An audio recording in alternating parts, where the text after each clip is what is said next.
2 murder investigations from the case files of Lieutenant Joe Kenda. Oh my God, he shot himself. First, an apparent suicide that doesn't add up. Everything tells us he's lying. What if they're involved in it and they're trying to lay it off on the deceased? And a shocking discovery that sends the team running for cover. Found some explosives. Now this situation has become dangerous. Then, is that a skull? a repository of human remains unearths an ancient mystery. These bones are very, very fragile and can even be carried off by the wind. Honestly, I don't know what we're looking at. And the initial thought I had was a little bit of panic, like, how are we going to solve this? Physical evidence doesn't have an opinion. Physical evidence isn't emotional. It's just evidence. It speaks loudly and clearly, without any hint of a lie. Humans aren't that way, particularly when you're standing on their tail.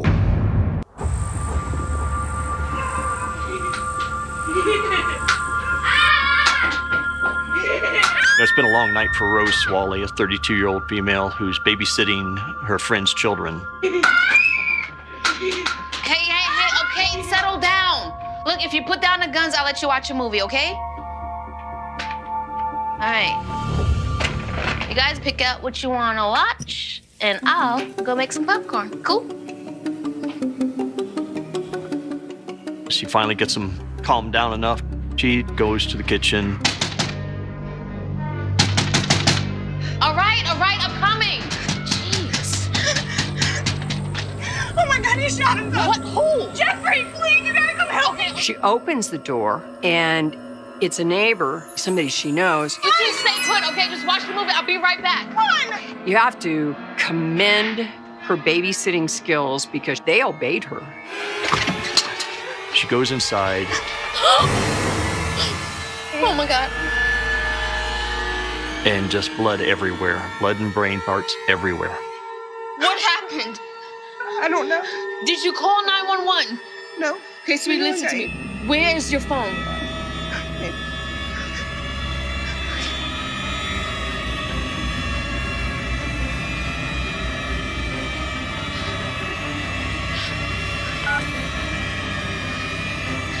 Yes, my neighbor's husband, he shot himself. I don't know, yes.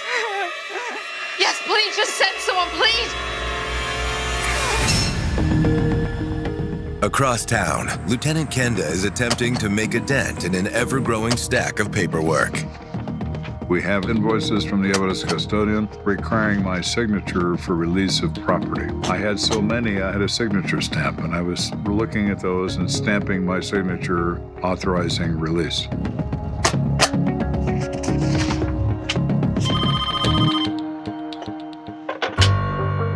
It's Kenda. East Fountain? All right, I got it. Bye. That particular area was high crime area in 1991. If I was going to walk a dog, I wouldn't walk it in that neighborhood for fear it would take incoming gunfire from somewhere. Evening, Lieutenant. Gentlemen, So what we got? you got one male victim inside, gunshot wound to the head. Medical's already pronounced him dead. We're advised that the victim in this case is a 39-year-old Jeffrey Pearson. He suffered what appears to be a single gunshot wound to the head and is laying inside. Got 2 witnesses, one of which is a wife. Both are reporting a suicide right now. Where are they? Got them in separate cars. Let's keep them there for now. I'll take a look inside first. Yes, sir. Hey, just a heads up, guys. This one's pretty gruesome. Okay, then. Thank you.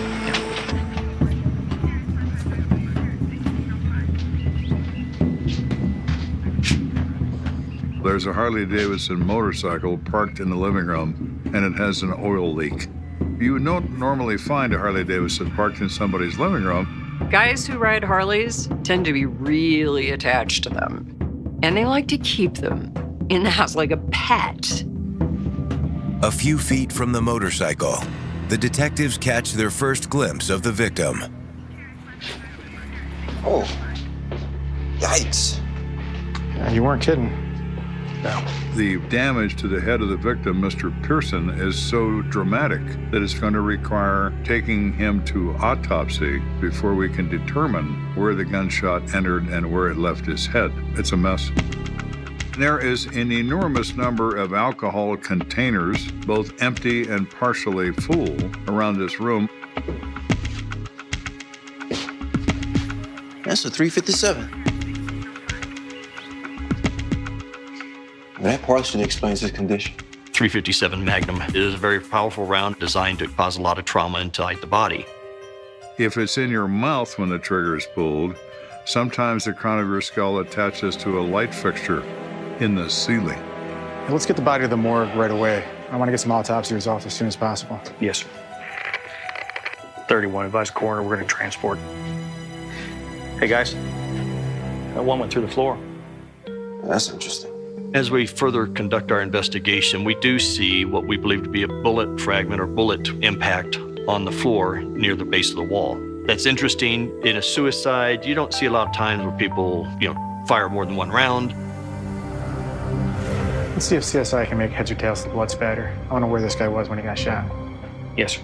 Blood spatter is very directional. It can give you a very close height measurement as to where the impact occurred. Was the person sitting down? Was it consistent with the scene? Is it inconsistent with the scene? The circumstances we find there do not say suicide.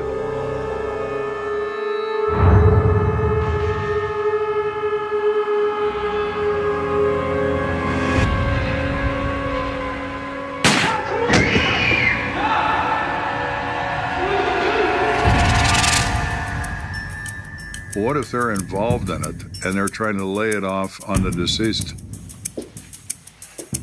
So you think this might not be a suicide? I'm not sure. We'll have a better idea when we talk to the two witnesses.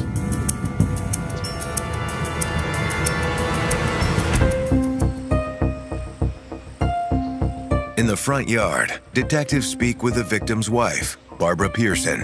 Ma'am, I'm very sorry, but I need to ask some questions about your husband's death. I don't understand why Doc would do this. Doc? My husband, his name's Jeffrey, but everyone calls him Doc. He's had the nickname since the war.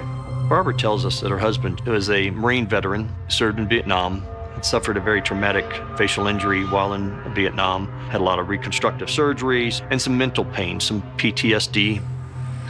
The PTSD was terrible.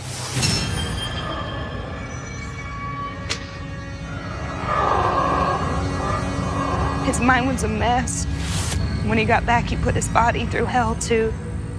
She explained to us that later on he suffers a broken back during a parachute jump, and while riding a motorcycle, he suffers a serious injury during a traffic accident where he has to have one knee replaced. She explained because of all these injuries, Doc was in a lot of pain, chronic pain, and he became a very heavy drinker, which is a very common way to self-medicate, particularly at that period of time. We had not been hit with opioids at that point, and so your cheapest, easiest pain relief, alcohol. I mean, with everything he'd been through, I never could blame him for hitting the bottle. I guess he was feeling a lot of pain, but I never thought he'd kill himself. Was there anything that happened last night that might have motivated the shooting? I don't know. I mean, when I came home, he was having a great time with his friends Ricky and Jose. I don't know about you, but I think Blue Oyster called it. Hey, babe. Hi. Let's bring Reese a booze. Hope none of you plan on driving tonight. I've thought about it. You guys could always just sleep on the floor next to the bike. I went into the kitchen to clean up, and that's when it happened.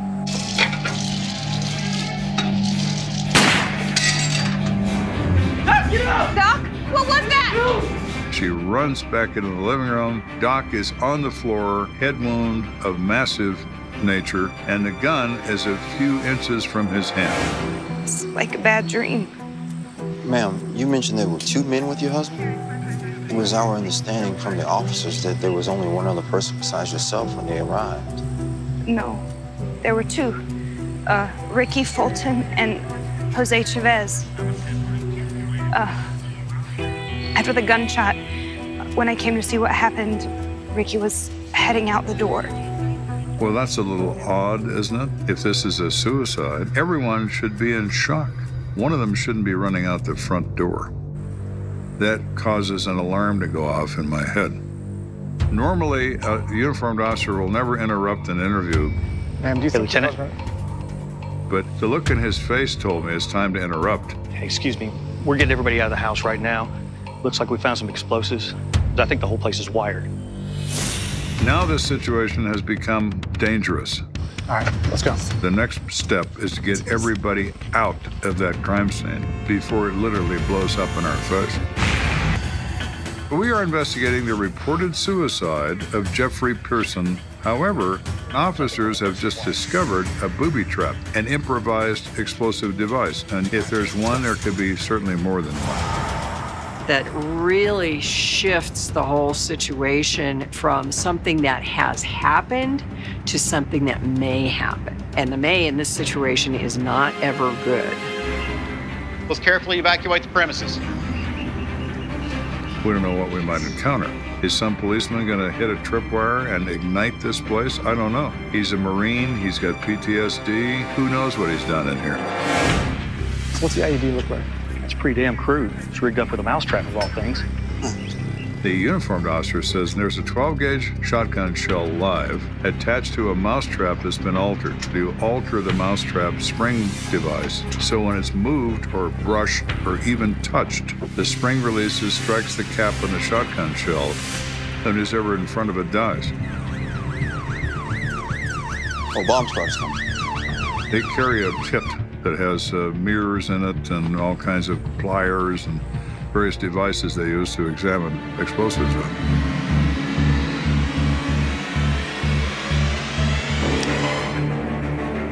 He goes in, he finds the shotgun shell mousetrap.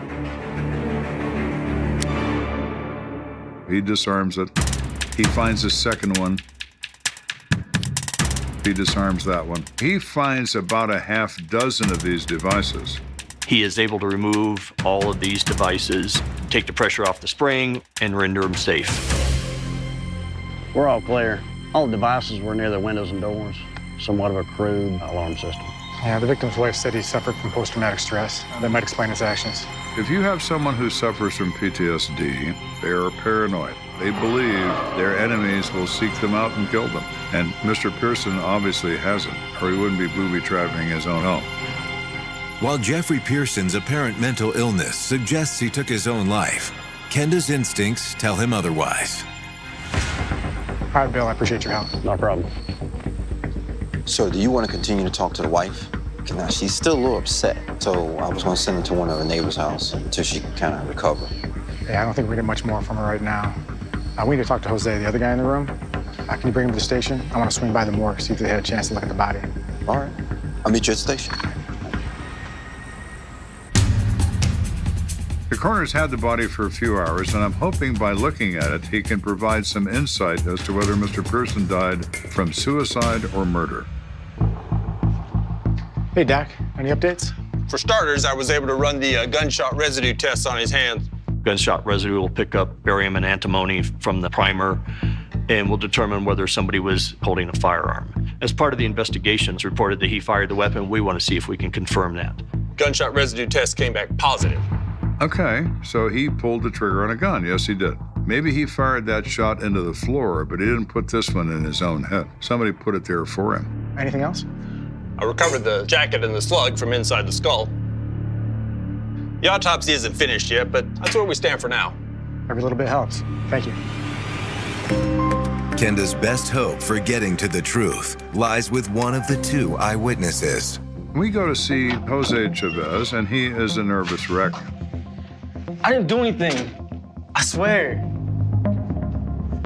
I went over to Doc's. Doc and his neighbor Ricky were in there drinking. They were pretty lit up. Yo! With the cops? Oh, hey, mind. Doc. What's going on? Hey, Ricky, what's going on? Hey, what's up? Get a beer, man. Come on in. Get a All beer. right. Catch up. How long you guys been drinking? What month is it? Okay, so we have 3 happy drunks and a motorcycle in his living room. I don't think the motorcycle shot Mr. Pearson, so talk to me, Jose. What's going on here? After a while, I was feeling pretty good myself. He says while they're drinking, Ricky and Doc decide they're going to start playing with a gun. This is the perfect self-defense gun. Shiny. One shot to stop a man dead in his tracks. That thing isn't loaded, is it? This now. Bullets are right there in that cup. Jesus, man! What are you doing? That's crazy. Just do a good night, Doc.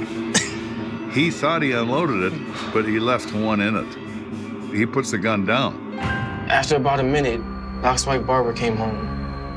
She went to the kitchen, and I got up to leave. And then the gun went off again. Jose says as he turns his back to leave, a shot is fired, he turns around, and Doc is on the floor. He doesn't know how it happened, he doesn't know who had the gun. So you're telling me you didn't see anything at all? No, man, I just heard it. That's all. Obviously, he's lying through his teeth. It's obvious to me that he is. So you saw him playing with a gun. You saw him shoot a round into the floor. But somehow you missed it when he shot himself in the head? Come on, Jose. I mean, I saw him moving out the corner of my eye, but my back was turned. We're pretty confident he's playing games. His mannerisms, everything tell us he's lying. All right, Jose, I'll tell you what. You telling the truth? How about we hook you up to a polygraph? What's that? Oh, it's a machine that tells us if you're true. We got one right down the hall. Whatever, man. I'll take your test. All right. Stay put. Okay, fine. We arrange one. We deliver Jose to the polygraph suite. Give me about an hour. All right, I'll see you then. I'm gonna head to the office. I'll be back in a bit. While I'm waiting for a result to come out of the polygraph suite, I get a phone call from the crime scene technician, Charlie Green, who says he has some updates on a blood spatter that he has interpreted in the house. What do you got for me? I just got to tell you, the results are pretty conclusive. Green explains that upon measurements and viewing the spatter, he was shot squarely in the back of the head, back to front, and the blood spatter goes directly from the head to the opposing wall. There's just no way this was a suicide, Lieutenant. Someone else shot him. I appreciate the information. Well, we happen to have another person in our possession, Mr. Jose Chavez, who is present when this happens and who has a memory lapse at the crucial moment. So, Jose, what are you going to tell us now? We're investigating the death of Jeffrey Pearson, a 39-year-old veteran, which was described to us as a suicide. We're now in possession of physical evidence that says the exact opposite. It's not a suicide, it is a homicide. Now the question is, who is responsible? Convinced that witness Jose Chavez is lying, Kenda has asked him to take a polygraph. Is your name Jose Chavez? Yes, it is. Are you now in Colorado Springs? Yes. The polygraph was just a machine that reads how his body is reacting to these questions. Did you see who shot Jeffrey Pearson?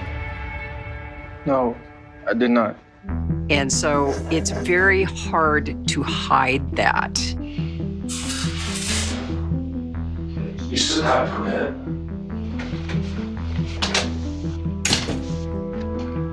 I'll say this. If I were a teacher and Jose Chavez was a student, I'd give him an F. All right, thank you. Give us a few minutes. Sure.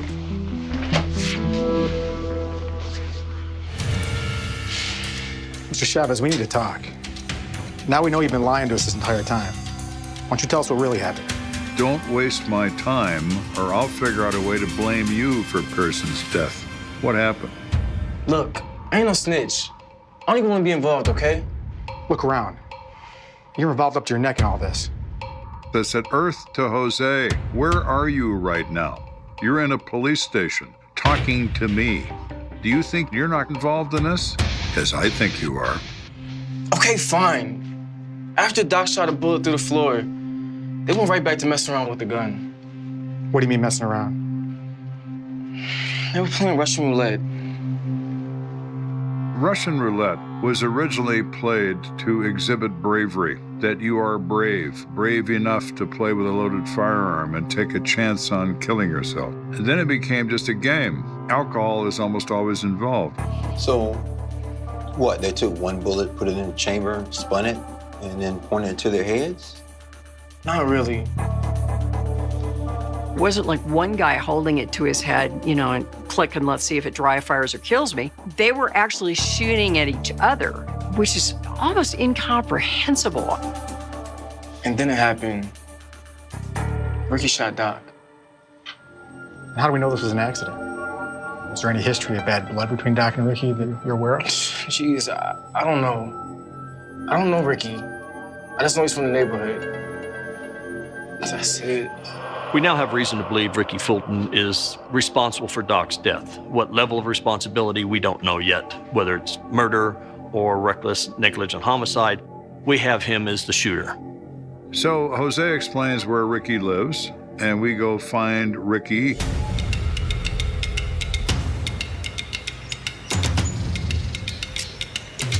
All right, gentlemen, stay alert. We're not sure what we're dealing with here.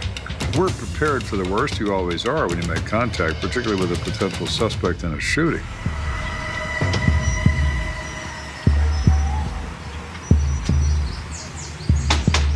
Police, open up!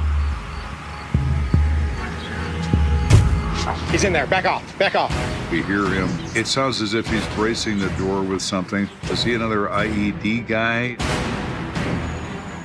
Being concerned with the fact that we just went through one place where there were improvised explosive devices. He's friends with our victim. We don't know if it's booby-trapped or something else. Ricky Fulton, we know you're in there. Come on with your hands up. We explained to him, we're going to come into that house, and you're not going to like it when we do. We're not in a position to want to hurt you, but we will do so if you don't open this door. We don't want anyone to get hurt. But we have to come in there. We can't guarantee your safety. So again, come on with your hands up. See your hands. Just don't shoot me, all right? I'm unarmed. Stop right there. Turn around. All right. Down your knees. Go ahead, cuff him.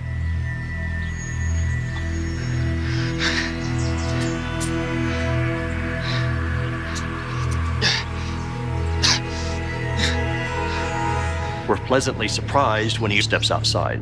At that time, he's detained, and we take him in for an interview. I don't know what that other guy told you, but Doc, he had PTSD. His story initially, without even questioning him, is, I can't believe Doc shot himself. Oh my God, he shot himself. He was suicidal. He explains to us that Doc's upset that the Gulf War's just started. Being a Marine, always a Marine, he would like to be part of this, but he can't anymore. And for some reason, I guess the depression took over, according to Ricky, and Doc just shot himself. Growing impatient, Kenda tests Ricky with a simple question. All right, so when Doc shot himself, where exactly were you? Doc was on the couch, and I was on the other side of the room. Yeah, Ricky, I don't think so.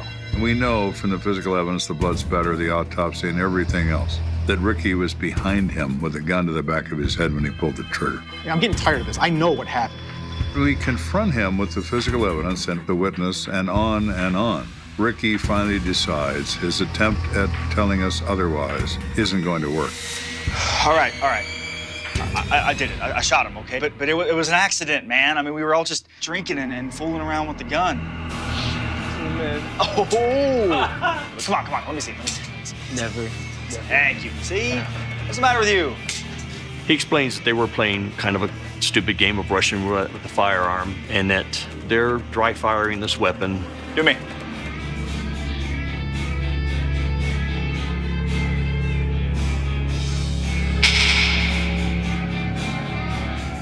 And they're all passing back and forth, and it's a very friendly thing. Everybody's laughing, nobody's angry, nobody's confronting anybody. They're playing with that gun. Somehow Doc shot a hole into the floor. So the bullet in the floor and the residue on Doc's hand is from that event. He fired what he thought was a non-shot into the floor of this apartment. That kind of scared the shit out of us, so we stopped for a while, and then started drinking again, and out came the gun. And Doc must have loaded it when we weren't looking. So when Pearson fires that shot into the floor, it's very likely that Ricky honestly believes that that was the live round that was in the gun.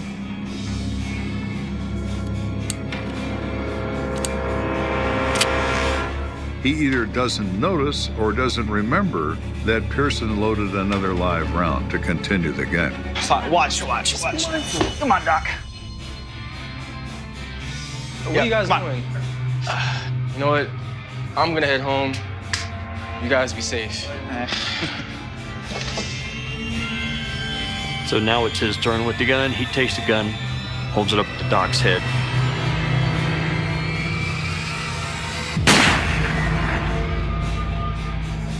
Pull the trigger, and it discharges. Doc!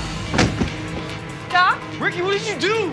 Ricky panics, puts the gun next to Pearson's hands, and runs out the door. Ricky, what did you do? Doc, get up! Doc, come on, get up! Mrs. Pearson runs back in from the kitchen screaming, "What have you done to my husband?" And Jose says he shot himself. He says that to Mrs. Pearson. So, Ricky is in the wind, and our man Pearson is in the morgue. Doc, get up! Doc, come on, get up! Is it reckless and negligent? Of course it is. Somebody died as a result of his actions. All right, Ricky, stand up. I place him under arrest for the death of Jeffrey Pearson. Go ahead and cuff him. Stand up. Put your hands behind the back.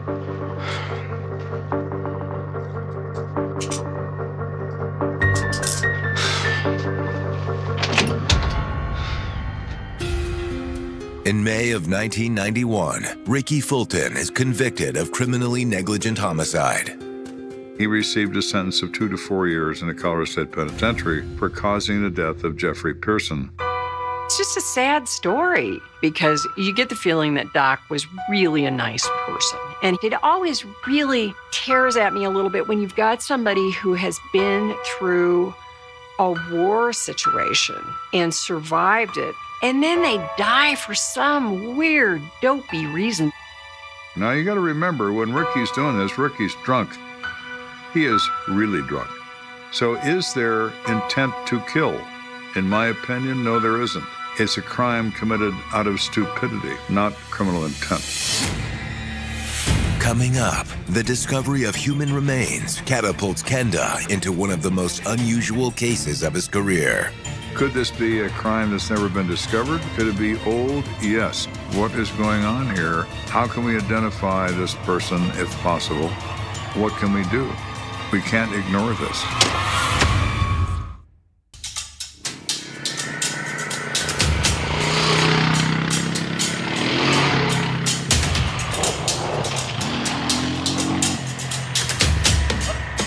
In 1984, a lot of the undeveloped fields on the east side of the city were used by people that were either running, jogging, dirt bikes. Yeah! Come on, Diane. He always spins out like that. And so that's what was happening this day. Kids were out there riding their ATVs, just having some fun. And of course, when you're doing that, dirt's flying around. There's vegetation that's being torn up and everything. Look at that burnout. There you go. Yeah. Woo! Dude, Randy, what are you doing? There's something over there.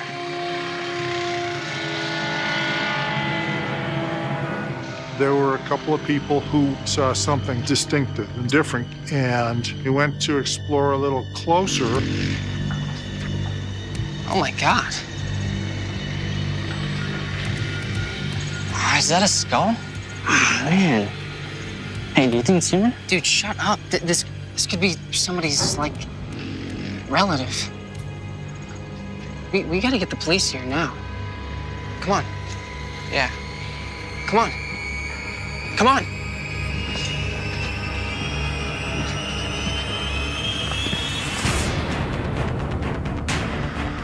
There was a call from a patrol unit that is in the area of Pikes Peak and Murray, and he says he needs us to respond for the discovery of HR, an abbreviation for human remains. And so I buzz over there.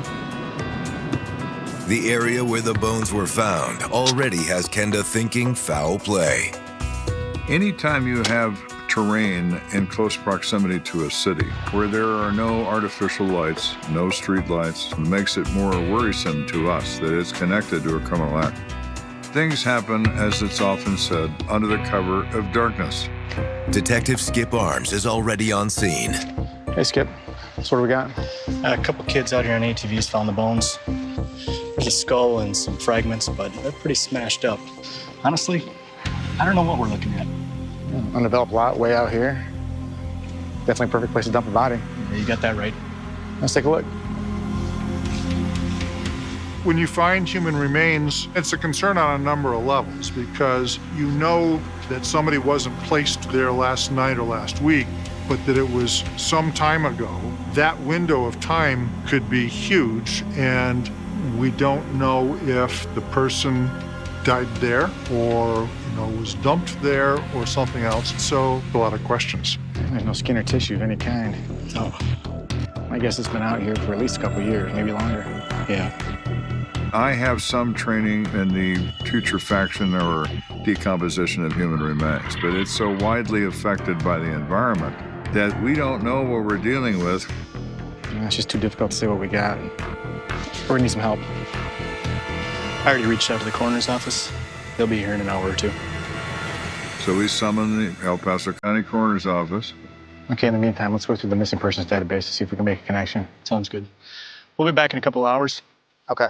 Let the coroner know. Anything you can find out about this body would be helpful. One of the first things that you'd want to know is it a man or a woman?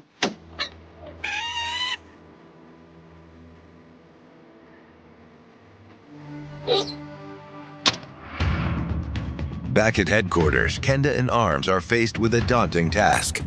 How can we identify this person if possible? What can we do? We can't ignore this. We cannot. Odds are, if this is criminal, it's local and not somewhere else. Do we have missing persons on file and it's never been discovered? Okay, so here's another one. What year? That one is 80. What we did in this case was to look at our own files and see if perhaps any of our older missing person cases could be tied in, because that's our only record of people that we can't account for. We do our research into our files. We find 3 cases in the past 2 years that have some suspicious nature to them. Could they be these bones? It's a possibility. One of them was an individual named Brian Ambrose.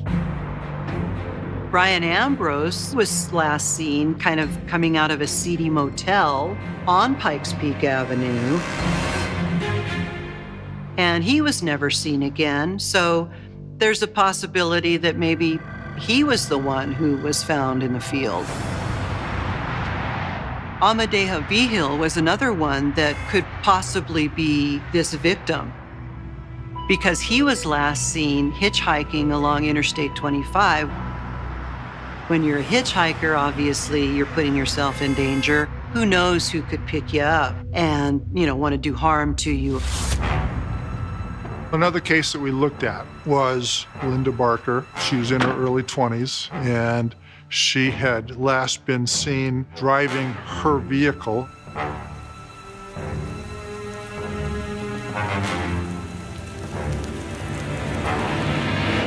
Sometime after she went missing, her vehicle turned up at Denver's Stapleton Airport. 344 will be out with a 1090 vehicle. But a check of the passenger lists from all the airlines revealed that she never got on an airplane. Could she be in this field? Yes, she could. These all seem like good possibilities. All right. But we don't have enough info to take it any farther. Yeah, we're gonna need to know more about those bones for any chance of an ID. Yeah. Should we go back and see if the coroner has any answers for us? Let's go. All right. Kenda and Arms have 3 possible victims from the past 2 years. They're hoping the coroner's office can rule at least one of them out. So what do you think, Doc? You know the age of the bones? Well, the short answer is no, we don't. The one thing that I do know is based on the calcification, they're at least a few decades old. Really? Because of the age of these bones, right away, police surmised that these were not the recent missing persons that they had been looking at. Given the fragile state of these bones, I suggest that you bring in an anthropologist. Wow. Okay, thank you. Kenda may be working a murder from the 1950s or earlier. I'm looking at these bones and I'm thinking, are you a man or a woman? And how did you come to be here? We have human remains. They are skeletal. We are initially concerned they're a missing person from the recent past in the last year or two. The coroner says the bones are calcified, indicating great age. Now we must determine what great age actually means. To help make that determination, the detectives call in forensic anthropologist Michael Hoffman. Yeah, so these remains are substantially damaged. Nah, you weren't kidding. We get a lot of ATV traffic through here. He said these bones have been so disturbed by the ATV traffic and the ground and their age, they're very fragmented and very, very fragile and can even be carried off by the wind. Digging these up intact is going to be a real challenge. Yeah. Any bit of info you can give us would be very much appreciated. One of our primary roles is to determine if there's any criminal activity involved. The only way to know that is if we can find bullet holes or knife marks in the bones to say he was killed with a weapon. All right, I'll see what I can do. Is there anything we can do to help?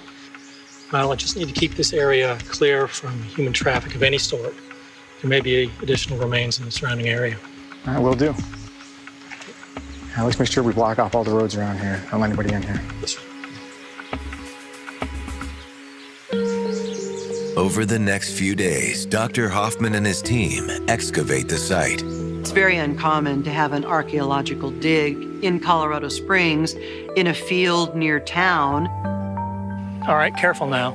Archaeologists are interested in why somebody's dead, whether it's a crime or not. So they excavated it with great care, and the remains were treated well and respectfully, and we were in good hands at that point.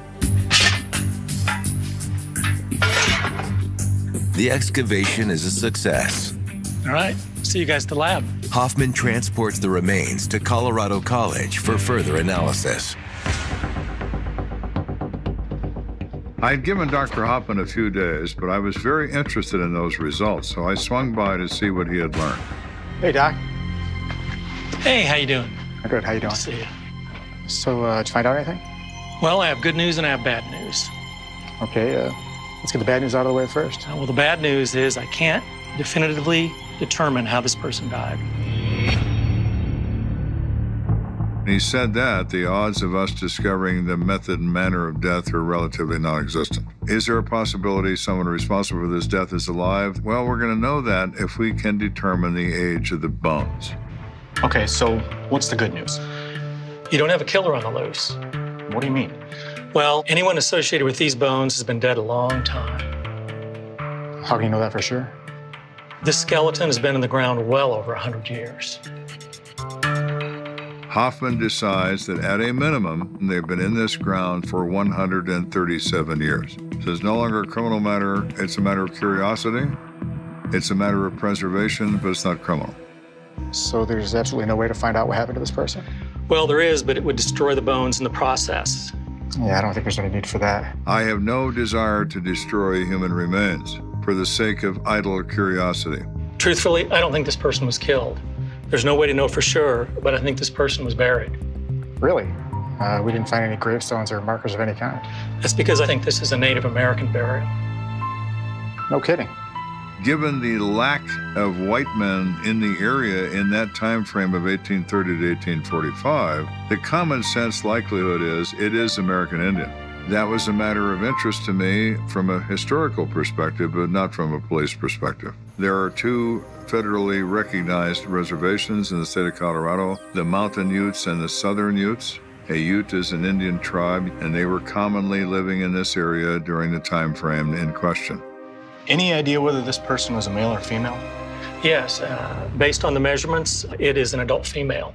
We also expanded the search but found no sign of additional human remains. Glad to hear that. So the appropriate thing to do is to turn the bones over to the Bureau of Indian Affairs. Yeah, that's fine by me. Every culture on this planet among humans views the remains of one of their own with reverence. I'm well aware of that, and we would take every precaution as to not do any further damage and to try to identify the age of these remains and to preserve them as best we could once they were discovered.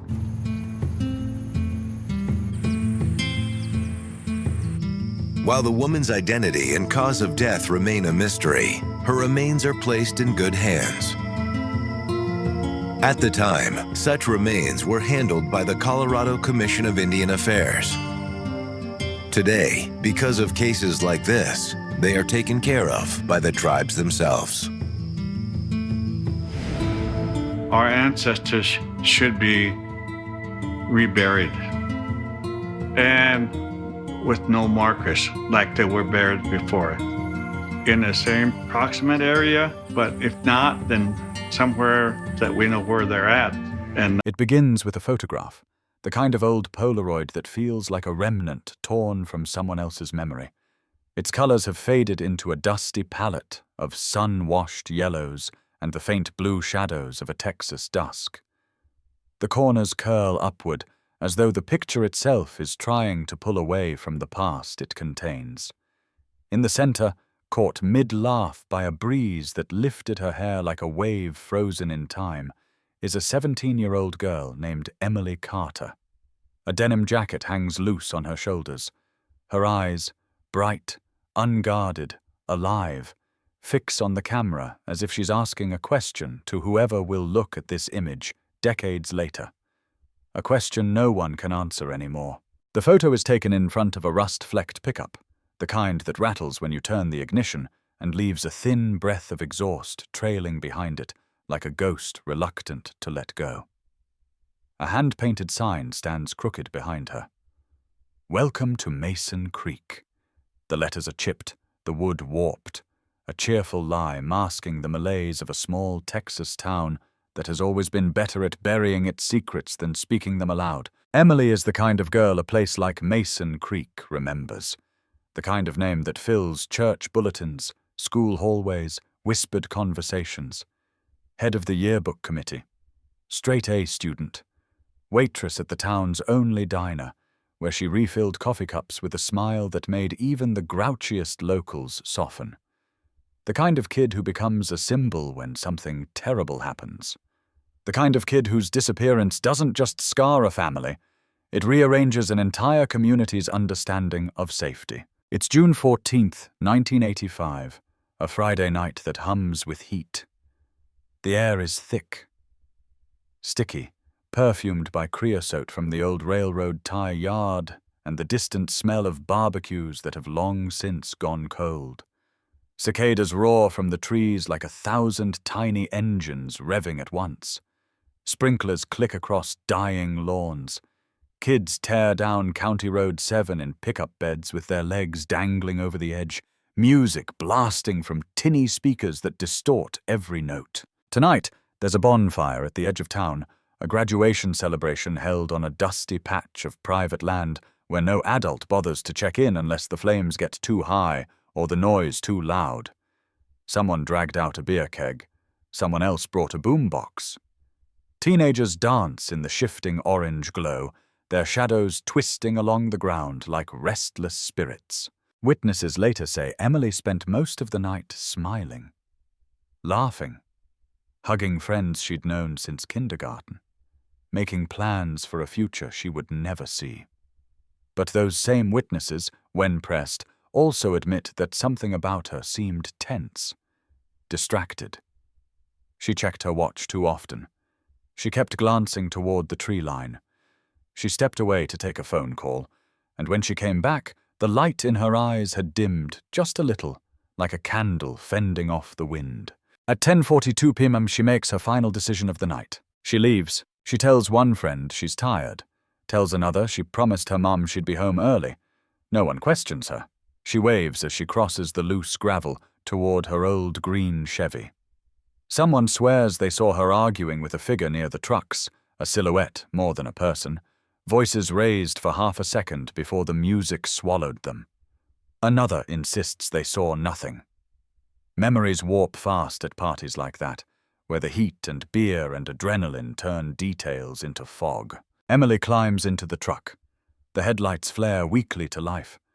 Gravel spits beneath her tires as she pulls away from the fire, from the cheers, from the last normal moments of her existence. It's a 10-minute drive from the bonfire to her house on Willow Lane.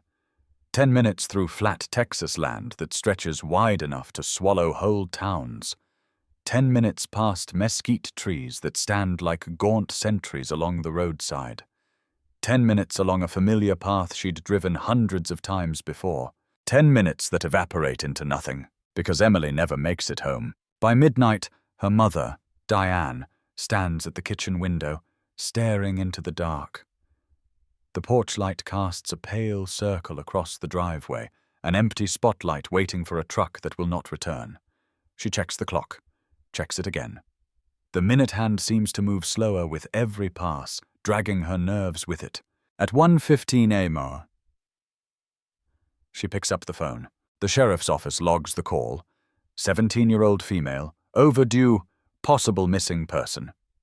The deputy on night shift, the only one on duty, scribbles the details on a sheet of lined paper torn from a notebook. His pen drags, leaving small tears in the page. Across Willow Lane, porch lights glow in houses where families sleep without knowing the quiet rupture forming next door. And in one of those houses, behind a neatly trimmed hedge and a well-swept walk, a man named Harold Miller sits alone in his living room. The television flickers low. The remote rests on the arm of his recliner. He is a shadow framed by pale blue light. A good neighbor, a polite man, the kind who helps carry groceries, who waves at passing kids, who shovels leaves from the storm drain so the street doesn't flood after heavy rain. The type of man no one looks at twice. The type of man no one suspects. Morning breaks like a brittle promise. The sky bleeds orange across the horizon. By 8 a.m., the Carter house is full, neighbors offering help, deputies taking statements, volunteers organizing search parties. Diane moves like a ghost through her kitchen. Mark Carter paces beside the wall, running a hand through his hair so often it stands in uneven tufts. By noon, the whole town knows. Missing teen. Cold case in the making. Where is Emily? Volunteers swarm the fields.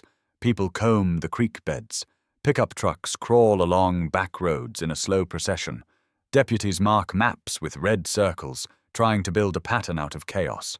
And through it all, Willow Lane remains still, a silent witness lined with small homes and tidy lawns. Harold stands on his porch for a moment, coffee mug in hand, watching the patrol cars, his expression unreadable, maybe concerned, maybe curious, maybe something else. When the sheriff knocks on his door that afternoon, Harold answers quickly, politely. He says he was home all night. Says he went to bed early. Says he wishes he'd seen something. Anything. Because Emily was a sweet kid. The sheriff believes him. Why wouldn't he? Harold is the man who fixed the Carter's fence once. The man who mowed his lawn twice a week. The man who brought Diane a plate of homemade cookies last Christmas. You don't look at a man like that and see danger. You see normalcy, stability, familiarity.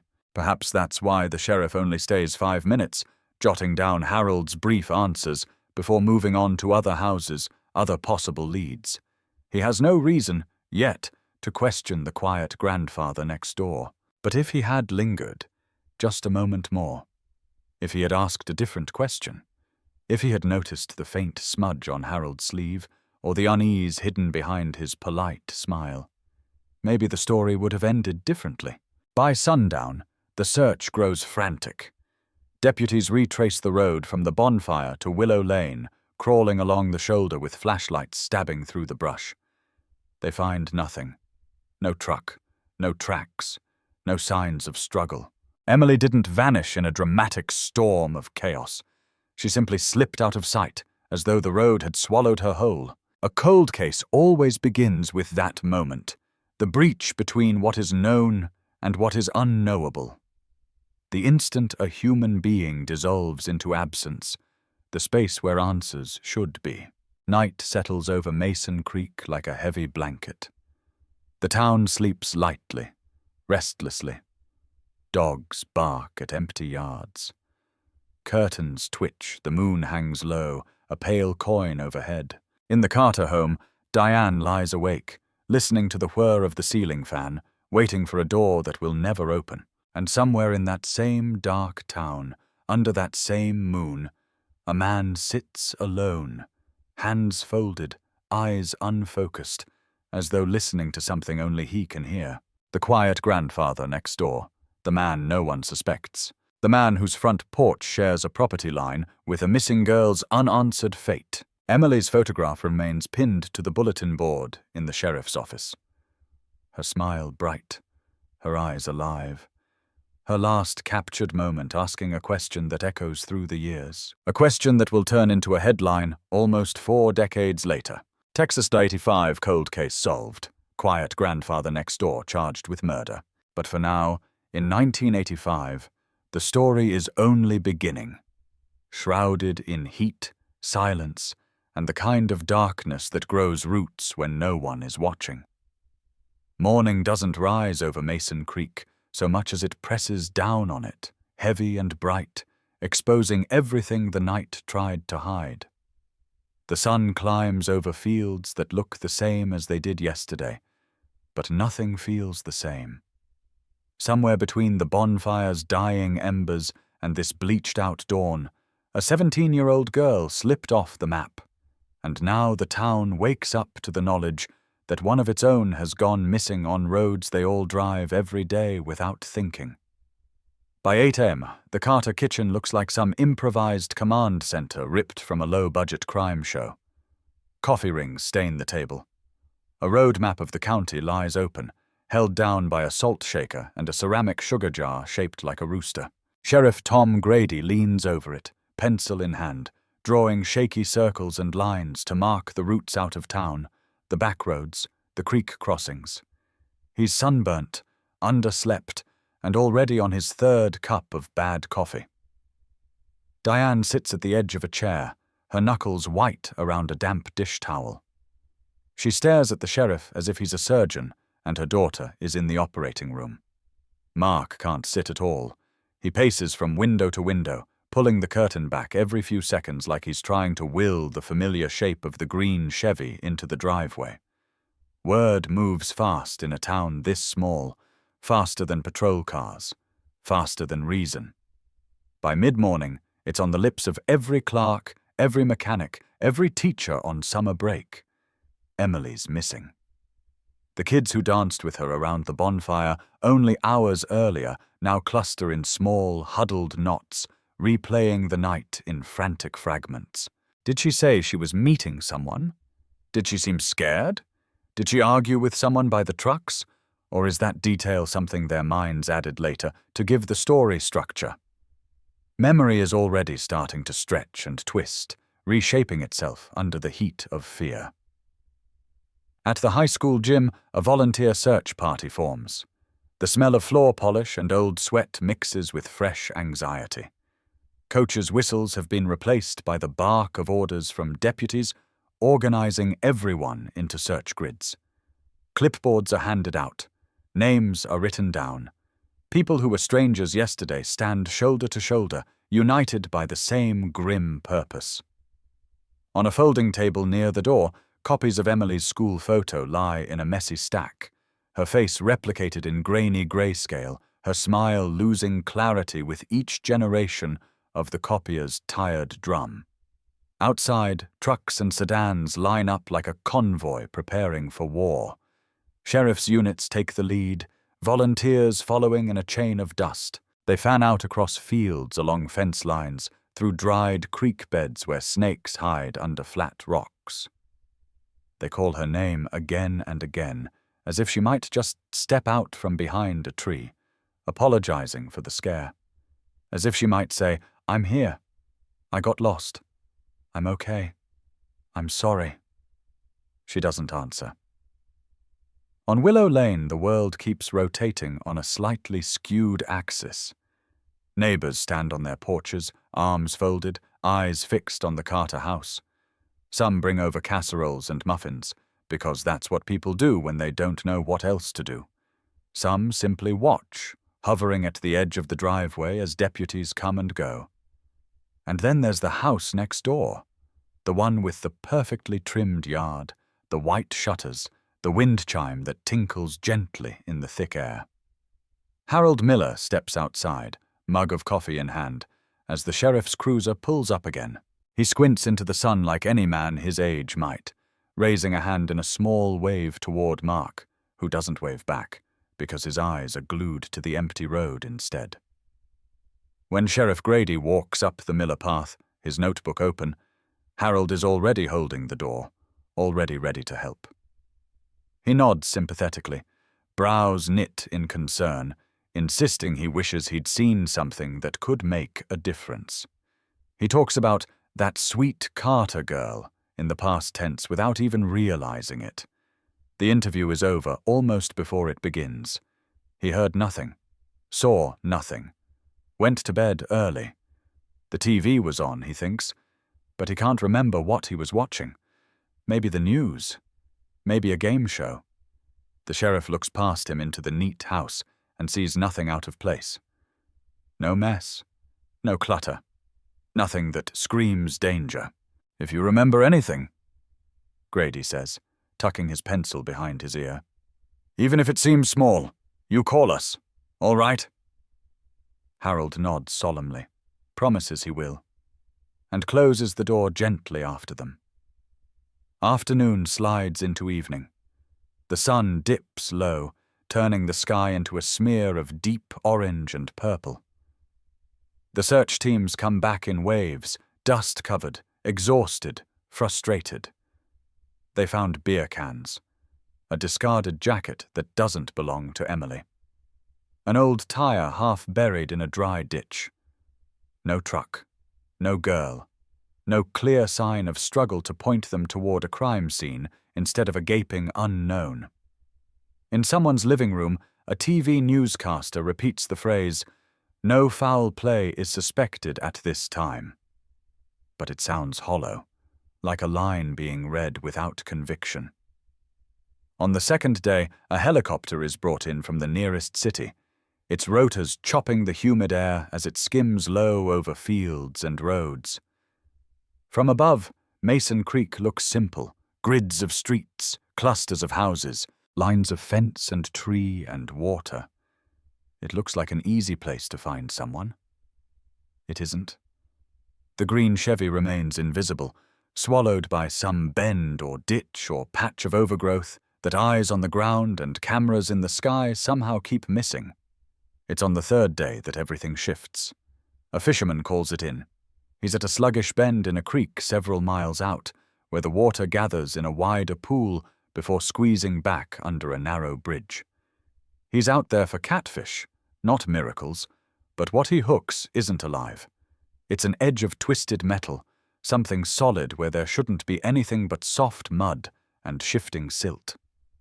When he peers down through the murky water, he sees it, the ghostly shape of a vehicle nose down in the creek, rear end tilted up at an awkward angle like a drowning animal reaching for air. Deputies arrive first, sirens off, tires crunching gravel. Yellow tape goes up in a sloppy square. Then the sheriff. Then, inevitably, the news. Camera crews scramble for position as a tow truck backs down the embankment with agonizing care. Chains clink, winches groan. Slowly, the green Chevy emerges from the water, dripping mud and creek weed, the front end battered, the windshield spiderwebbed into a million cracked fragments. People hold their breath as the doors are pried open. The smell of stale water rushes out. Dark, slimy streaks coat the seat. The interior looks like the inside of something that's been underwater just long enough to feel ancient. Deputies lean in, shining flashlights at the footwells, under the seats, into every corner. No body, no blood, No obvious sign of what happened between the bonfire and this creek. For a fleeting second, relief flares. If she's not here, maybe she's somewhere else. Maybe she climbed out. Maybe she walked away dazed and confused and just kept walking. Then the details begin to speak. Quiet but insistent. The gear shift isn't in drive. It's in neutral. The driver's seatbelt is unbuckled. The keys aren't in the ignition or anywhere inside the truck. The angle of the entry into the water doesn't match a simple skid off the road. It looks deliberate, controlled, like someone rolled it in instead of crashed it. The sheriff stands at the edge of the scene, jaw tight, taking it all in. This is no longer a missing person search. This is something else, something darker, something that smells like staged chaos and careful disposal. Evidence techs move in. They bag a cigarette butt wedged near the driver's door. They collect strands of hair clinging to the damp upholstery. They scrape mud from the pedals, hoping fingerprints survived the water, knowing they probably haven't. In the mid-'80s, they don't have the luxury of thinking in terms of DNA profiles and national databases. The cigarette goes into a clear plastic bag, labeled, logged, and placed carefully in a metal evidence box. Just one more item among many. Just one more detail that no one yet realizes holds the potential to shatter a future. When the call reaches the Carter house, the sound that comes out of Diane doesn't sound like anything a human throat should make. It's a broken, raw noise that wraps all the way around the word truck and refuses to let it go. She hears, "We found her vehicle," and her mind translates it instantly into the worst. She demands to see it. The sheriff refuses. Mark drives out anyway, only to be held back by deputies as he stands on the shoulder, watching the green Chevy hang from the tow cable like the carcass of something that was once alive and isn't anymore. The evening news runs the images on loop. The dripping truck, the line of solemn deputies, the sheriff saying the words, "Foul play is now suspected," into a cluster of microphones. The phrase, "possible homicide," appears in white text at the bottom of the screen, and with it, Mason Creek loses the fragile right to pretend this might all be a misunderstanding. Back at the station, the caseboard goes up. Maps, photos, the Polaroid of Emily, the pictures from the creek. Lines of yarn begin to snake between locations, suspects, timelines. They list everyone who was at the bonfire, everyone who saw her there, everyone who saw her truck on the road, everyone who lived along the route she should have taken home. The jealous ex-boyfriend, the older guy who'd been hanging around the high school parking lot for months. The drifter spotted at the gas station earlier that week. The trucker whose rig was seen on County Road 7 near midnight. Their names go on the board, circled in red, each one a possible story the town can tell itself to make sense of what happened. No one writes Harold Miller in red. His name appears on a list of neighbors interviewed, marked with a small check. Spoke to him. He was home. Helpful. Cooperative. Nothing suspicious. The man who lives next door to the Carters is too ordinary to be interesting, too close to be threatening. He is the constant in the equation. The background detail you stop noticing after a while. Days turn into weeks. Deputies go door to door.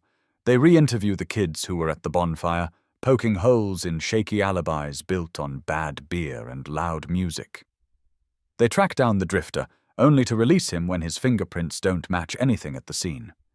They chase rumors of a dark pickup scene tailing Emily's truck, but the description changes depending on who you ask. Chevy, Ford, dented fender, no dents at all.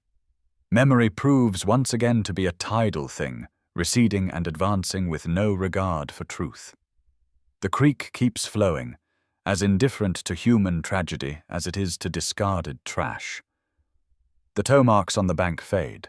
The truck sits in an impound lot, baking in the sun, its seats drying into cracked leather, its secrets sealed behind rust and warped metal. Inside the sheriff's office, the energy shifts. The frantic urgency of those first days gives way to something slower, more methodical, more tired. Leads thin out. Tips stop coming. The initial flood of public outrage trickles down to the occasional angry phone call, the occasional letter to the editor complaining that law enforcement just isn't doing enough. In the evidence room, a cramped space of metal shelves and humming fluorescent lights, a box is prepared. Files, photographs, lab receipts, the bagged cigarette butt, the hair samples, and the mechanic's report on the green Chevy all go inside. Someone writes on the lid in thick black marker, Carter, Emily, 0685. The box goes on a shelf with a quiet thud. No one realizes that they've just placed the first brick in the wall of a cold case. The days after the truck is pulled from the creek blur into each other, each one starting with a small flash of hope and ending with the same heavy nothing. Deputies walk the same roads, knock on the same doors, ask the same questions in slightly different ways. The answers don't change, only the tone. The initial eagerness to help shifts into defensiveness, then into a tired insistence that there's nothing new left to say. The sheriff's office goes from buzzing to buzzing quietly to humming like an old fridge in the corner of a kitchen. Constant, background, easy to ignore. Rumors do what rumors always do. They seep into every crack. Some say Emily ran away with an older boy from the city. Some say she was involved in something darker, drugs or secret parties. And what happened at the creek was payback. Others insist they've seen her in different towns, different states, living under another name. Each new theory gives the town something to latch on to, some alternate reality where she made a choice instead of having a choice taken from her. Inside the Carter house, those rumors are knives. Diane stops going to the grocery store because she can't stand the way conversations hush when she walks down an aisle. Mark learns how to live on coffee and long stretches of silence, sitting in Emily's room at strange hours, staring at posters she taped up on the walls, at the stack of notebooks on her desk, at the unmade bed that still holds the shape of her last morning there. The police gave him back the spare set of keys to the green Chevy, and he keeps them on the nightstand, fingers brushing against the cold metal in the dark, as if touching them might somehow pull the truck back before the creek swallowed it. On Willow Lane, life rearranges itself around the hole. Kids are called inside earlier. Porch lights stay on later. Conversations happen in lowered voices, as if speaking too loudly might wake whatever bad thing is still hiding out there.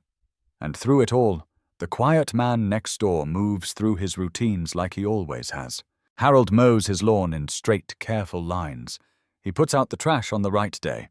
He nods at neighbors, offers a sympathetic tilt of his head when he sees Mark in the driveway.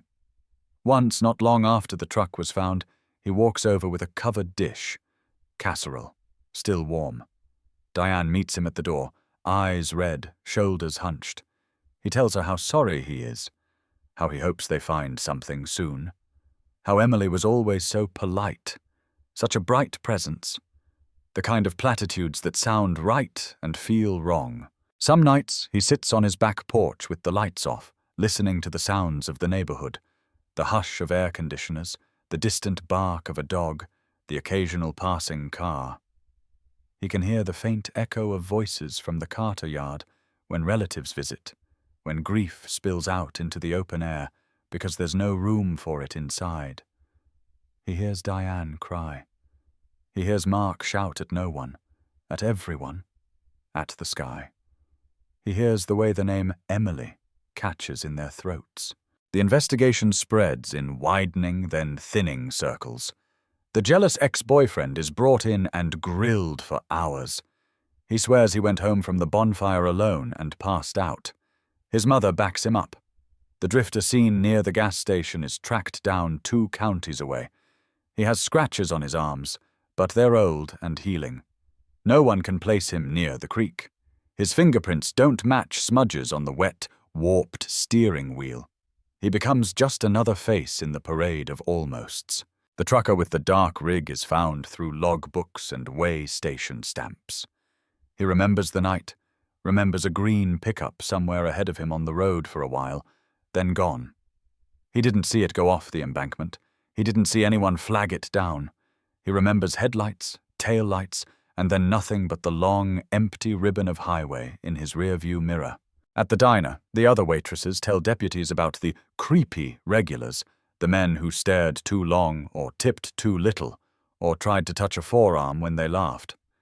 One woman mentions a guy who wore a cap low and sat at the counter nursing a cup of coffee so long it went cold. She thinks maybe Emily didn't like him, thinks maybe she mentioned that he made her uncomfortable, or maybe she's only thought that since the day Emily vanished. The details blur. Behind the counter, the owner wipes a glass and shakes his head. "You want my opinion?" he says. "It wasn't no stranger. It was someone she trusted, someone she let get close." The deputy writes that down, because that's what he's supposed to do.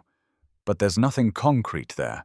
It's just one more fear disguised as insight. Weeks turn into months. Posters fade. The ink on the first flyers bleeds in the rain, then dries into unreadable smudges. The news moves on. There are other stories, other heartbreaks, other crimes that demand a fresh and immediate outrage. Mason Creek becomes, momentarily, a point on the map where something bad happened. Then a point people drive past without thinking. In the sheriff's office, the case board fills, then stops changing. New pins appear less and less. The red yarn sags. Deputies get reassigned to fresher cases, domestic disputes, burglaries, bar fights that tip toward something more dangerous.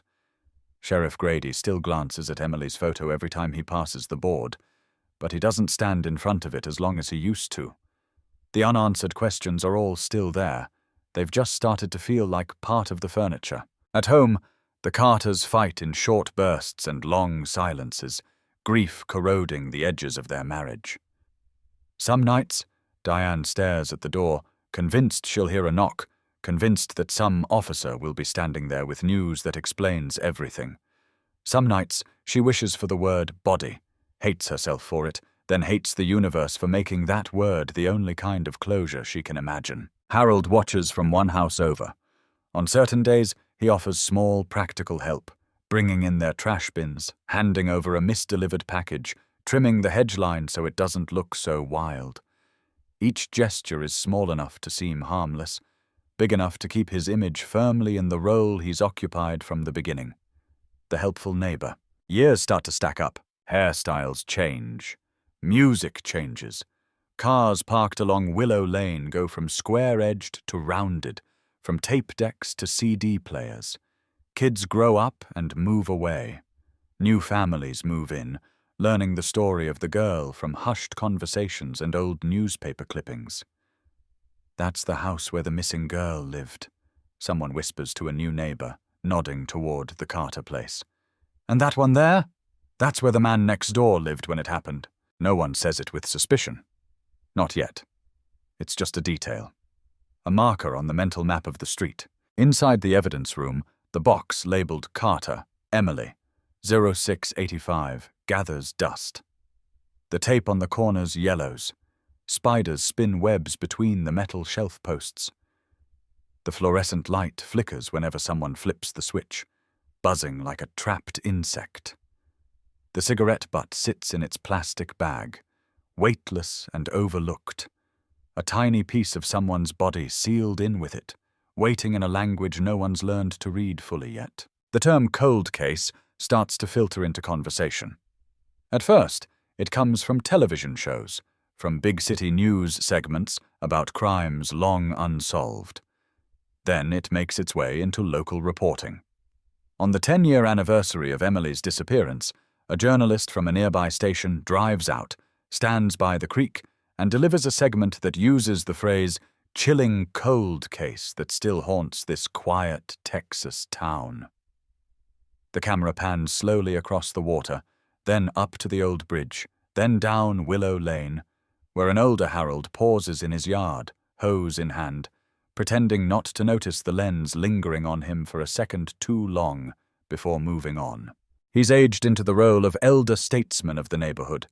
His hair is thinner and grayer now. He walks a little slower. Kids who weren't born when Emily vanished call him Marana Miller or Grandpa Harold, even if they aren't related. He brings in the mail for the couple down the street when they're out of town.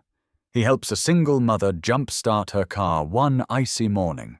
His decades of visible kindness form a shield thicker than any alibi. For Diane and Mark, the 10-year mark is not an anniversary. It's an insult. They do the interview anyway. They stand in front of wherever they're living now because they couldn't stay on Willow Lane forever. And they answer questions they've heard dozens of times. Does it feel like yesterday? Does it feel like forever? Do you still have hope? What would you say to the person who did this if they're watching? Hope, they've learned, changes shape. At first it was about getting her back alive. Then it became about finding her, even if she wasn't alive anymore. Then it narrowed further. Just some truth. Any truth.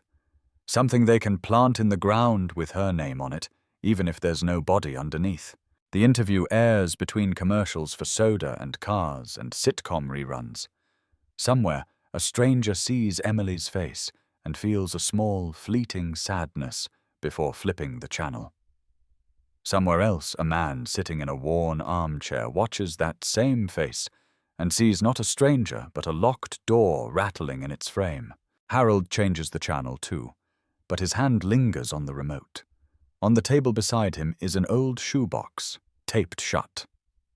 It's been moved from closet to closet over the years. He tells himself he keeps it because he doesn't like throwing things away, because it's part of his personal history now, a relic of a time when the world was different. He tells himself opening it would accomplish nothing. He doesn't open it, not yet. Time continues its slow work. People retire. Kids take over their parents' rooms. A new sheriff is elected. Procedures change. Computers appear on desks where there were once only typewriters. Files are scanned, digitized, stored on servers with little blinking lights. One afternoon, in the early 2000s, a detective named Maria Reyes, Mia to almost everyone, steps into the evidence room on a routine inventory check. She's only been with the department a few years, still young enough that she hasn't built a hard shell around the part of her that responds to stories like Emily's. She moves down the aisles, clipboard in hand, checking box labels against a list. She almost keeps walking past the box at first. Just another name, another date, another case that predates her. But something about the handwriting, the way the marker letters have faded but remained legible, catches her eye. Carter, Emily, 0685. The numbers are older than some of the officers crowded around the bullpen outside. She pulls the box down. The cardboard is dry, edges softened. She pops the lid and breathes in the smell of stale paper and time. Inside, photographs, typed reports, handwritten notes, a copy of the towing receipt for the green Chevy. And tucked into one corner, sealed in plastic and labeled in cramped, careful letters, is a cigarette butt. She holds it up, frowning slightly. In 1985, this was barely more than a long shot. A hopeful piece of debris. Today, it's something else entirely. She doesn't know it yet, but in that moment, standing alone in the humming, fluorescent glow of the evidence room, staring at a scrap of paper-wrapped tobacco from another lifetime, she's holding the first real crack in the wall that's kept this case frozen for nearly 20 years. Outside, Willow Lane looks as ordinary as ever. A dog barks. A sprinkler ticks. The quiet grandfather next door sits on his porch with a paperback in his hands, unaware that somewhere, in a box with his future written all over it, the past has just shifted. You can measure the life of a case in pieces of evidence, paper edges softened by fingers long gone, photographs that once carried the sharp sting of new shock now dulled into a blur of grays, objects sealed in plastic bags that rattle with a kind of quiet that feels intentional. In the Mason Creek Sheriff's Office, the evidence room is a narrow, claustrophobic throat of metal shelves and flickering lights, and somewhere in its dim middle sits the box labeled Carter, Emily, 0685. The handwriting is sun-faded, but the meaning is not. It's a tombstone of cardboard and tape. Detective Maria Reyes stands over it with her hands on the edges, the lid still open from where she left off an hour earlier. She didn't mean to stay this long. She came in on a routine inventory check. But the cigarette butt sealed inside that plastic bag has been whispering to her ever since she found it. Not with words, nothing so obvious, but in the way some objects exude significance, like static humming beneath the skin. A cheap cigarette stub, the paper warped by creek water and time, shouldn't be important. And yet. She checks the log sheets stapled to the inside flap. The entries are sparse. 1985, initial catalogue. 1987, no new developments. 1995, reviewed for anniversary special. 1999, reboxed during evidence room reorganization. Each line is a long, slow descent into silence. No one has tested the cigarette for DNA. No one ever thought to. It's a relic from a time before forensics became the backbone of modern investigations. In 85, it was just maybe the suspect smoked. Now it could be a fingerprint written in flesh.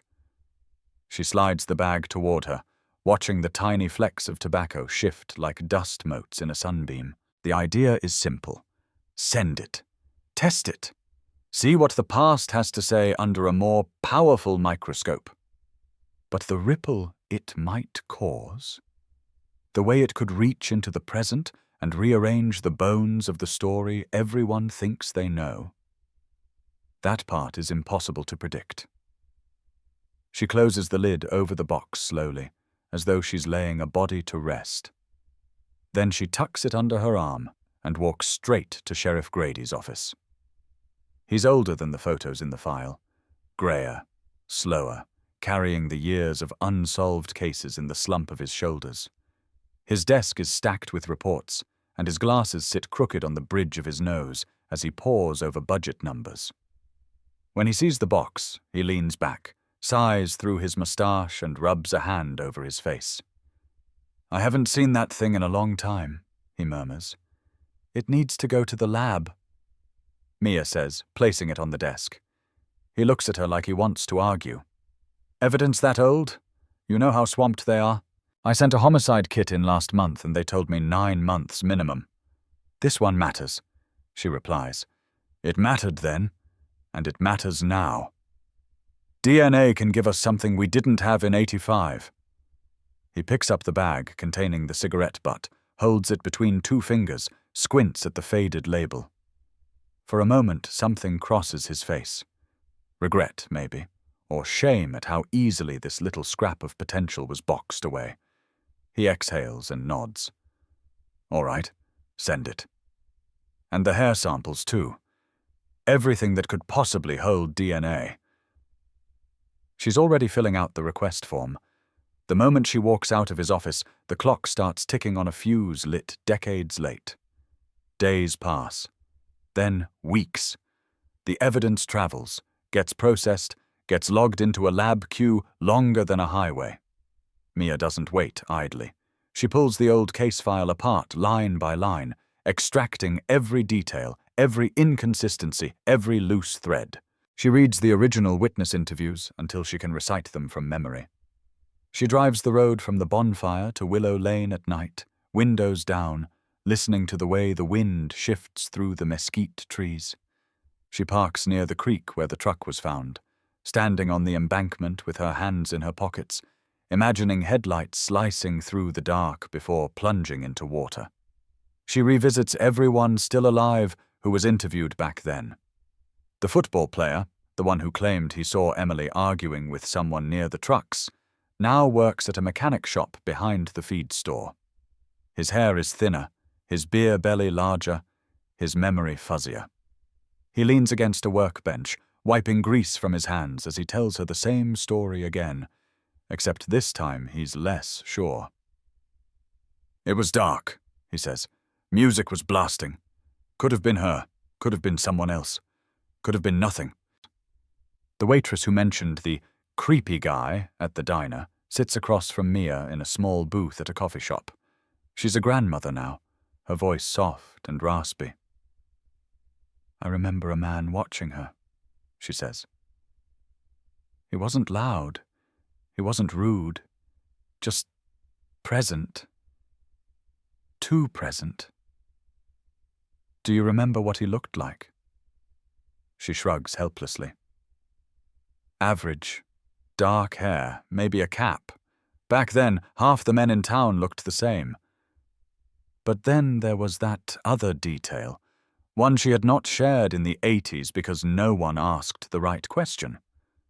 Sometimes I'd see him walking near Willow Lane," she says, stirring her coffee slowly. "Didn't know he lived there. Thought maybe he was visiting someone." A faint tremor runs through the center of Mia's chest. Later, back at her desk, she pulls the list of original interviews and finds the name she's been circling mentally since the day she reopened the file. Harold Eugene Miller. Interviewed once. Provided basic answers. No follow-up. There's no notation about the sheriff confirming his alibi. No mention of what time he went to bed, whether anyone could vouch for him, whether he had been seen elsewhere that night. She flips to the driver's license copy included in the file. Harold at 39, hair parted, expression neutral, a face that could vanish in a crowd. No criminal record, no past arrests, no red flags, just a friendly neighbor living next to a girl who vanished. Her pen taps against the photo. A quiet tick, tick, tick, like a second hand. She prints the photo and adds it to her growing investigative board. The next morning, she drives to Willow Lane. The neighborhood has changed, but hasn't. New houses pushed in at the edges, lawns trimmed with more expensive mowers, fresh coats of pastel paint. But some things remain stubbornly the same. The curve of the street, the sound of dogs barking 2 houses down, the shade thrown by an old pecan tree near the corner, and the house next door to where the Carters once lived still stands, still trimmed, still neat, still unmistakably the Miller residence. She pulls into the street, parks 2 houses down, and watches. Curtains shift in a front window. A shadow moves. A cane lightly taps hardwood. Then the door opens. Harold steps out onto the porch. He's older now, much older than the man in the file photo. His hair is thin, white. His glasses reflect the sunlight. But something in the posture, the way he assesses the world with that slow, measured sweep of the eyes, is the same. She walks up the path and introduces herself. "Mr. Miller," she says, holding up her badge. "I need to ask you a few questions about an old case." He stiffens slightly, but recovers fast. "Of course," he answers, polite as ever. "Come in." The interior of the house smells of lemon polish and old paper. Family photos line the walls. Nieces, nephews, children who are not his, but who orbit him like satellites around a dependable sun. The living room is tidy. Too tidy. No dust on the coffee table. No clutter. No signs of a life lived in anything but straight lines. He sits on the couch. She sits in the armchair. "Do you remember Emily Carter?" she asks. He nods slowly, as though the memory is a long walk from some far corner of his mind. "Yes. Sweet girl. Disappeared one night. Terrible thing. You were interviewed at the time," Mia says. "You told the sheriff you were home that night." "That's right. Anyone with you?" "No. Lived alone." "Did you see her truck on the road? Hear anything unusual?" "No," he says again, voice steady, unwavering. "Just an ordinary night." She watches his eyes. watches the flickers behind them. "Do you smoke, Mr. Miller?" she asks, tone casual. "Quit years ago," he says. "Used to, though. Most folks did." He doesn't ask why she's asking. She doesn't answer the question he's avoiding. Instead, she flips a page in her notebook, closes it, and stands. "Thank you for your time," she says, stepping toward the door. "If I have more questions, I'll be back." On the porch, she turns. "One last thing. The evidence from 1985 is being tested for DNA. Even after all these years, sometimes the smallest trace can tell a big story." Harold's expression remains still, but his left hand tightens, barely, against the doorframe. That's enough. She walks back to her cruiser. Behind her, the door closes softly. Too softly. Inside, the quiet grandfather next door stands for a long time without moving, staring at nothing. The house feels smaller around him, the air heavier. The fuse has reached the powder. Meanwhile, in a state laboratory nearly 200 miles away, a technician is loading samples into a machine. Plastics click against metal. A whir begins. Lights blink.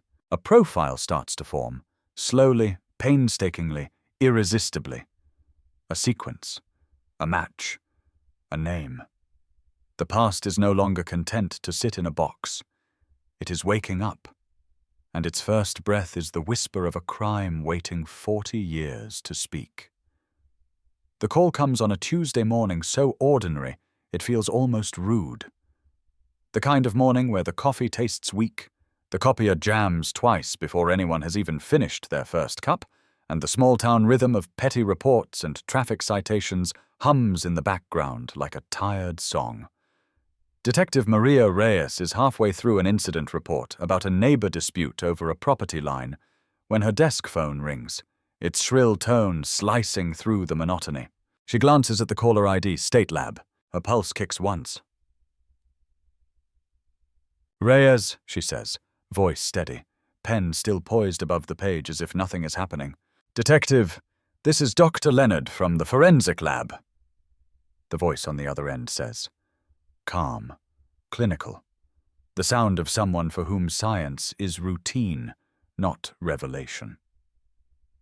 "I'm calling about the samples from your 1985 case, the Carter file." The pen lowers slowly to the desk. "You got results?" she asks. "We did," he replies. Papers rustle on his end. Keys clack. A machine hums in the distance. "We were able to obtain a partial DNA profile from the cigarette butt recovered in the victim's vehicle. Degradation, as expected, but the profile is sufficient for comparison. And we ran it through CODIS. It returned a hit. For a second, the words don't land. They hover in the space between the earpiece and her ear, absurd, impossible, then suddenly real. CODIS. The database that holds the genetic echoes of criminals, arrestees, suspects. A place where the past and present coexist as strings of code waiting to match. "Who?" she asks. Her voice sounds too soft for her own ears. He reads a name. It is not a stranger. Not some faceless predator from the city. Not the drifter who passed through. Not the trucker. Not the jealous ex-boyfriend who drank too much and cried too easily in the interrogation room. It is a name that has been sitting in her file from the beginning. A name scribbled once by a younger Sheriff Grady, and then left alone for decades, coated in dust. Harold Eugene Miller. For a heartbeat, the station noise falls away. She hears only the rush of her own blood and the echo of quiet porch conversations on Willow Lane, the image of a neatly trimmed yard and a pair of gentle, aging eyes behind thick glasses. "You're certain?" she says, because she has to ask, because this is how the script goes even when her gut already knows the answer. "We cross-checked," the scientist replies. "The profile from the cigarette matched a DNA sample already in CODIS. That sample was collected as part of a DUI arrest approximately 6 years ago. Same name, same profile. We reran both. Same result. Statistically, the likelihood this belongs to anyone else is infinitesimal." A drunk driving stop. a swab rubbed carelessly along the inside of a cheek. One forgettable night in a life full of them. And from that small, routine humiliation, a thread tugged 30, 40 years backward into a creek where a truck sat half-drowned and a town's hope went with it. She thanks him. The formalities continue.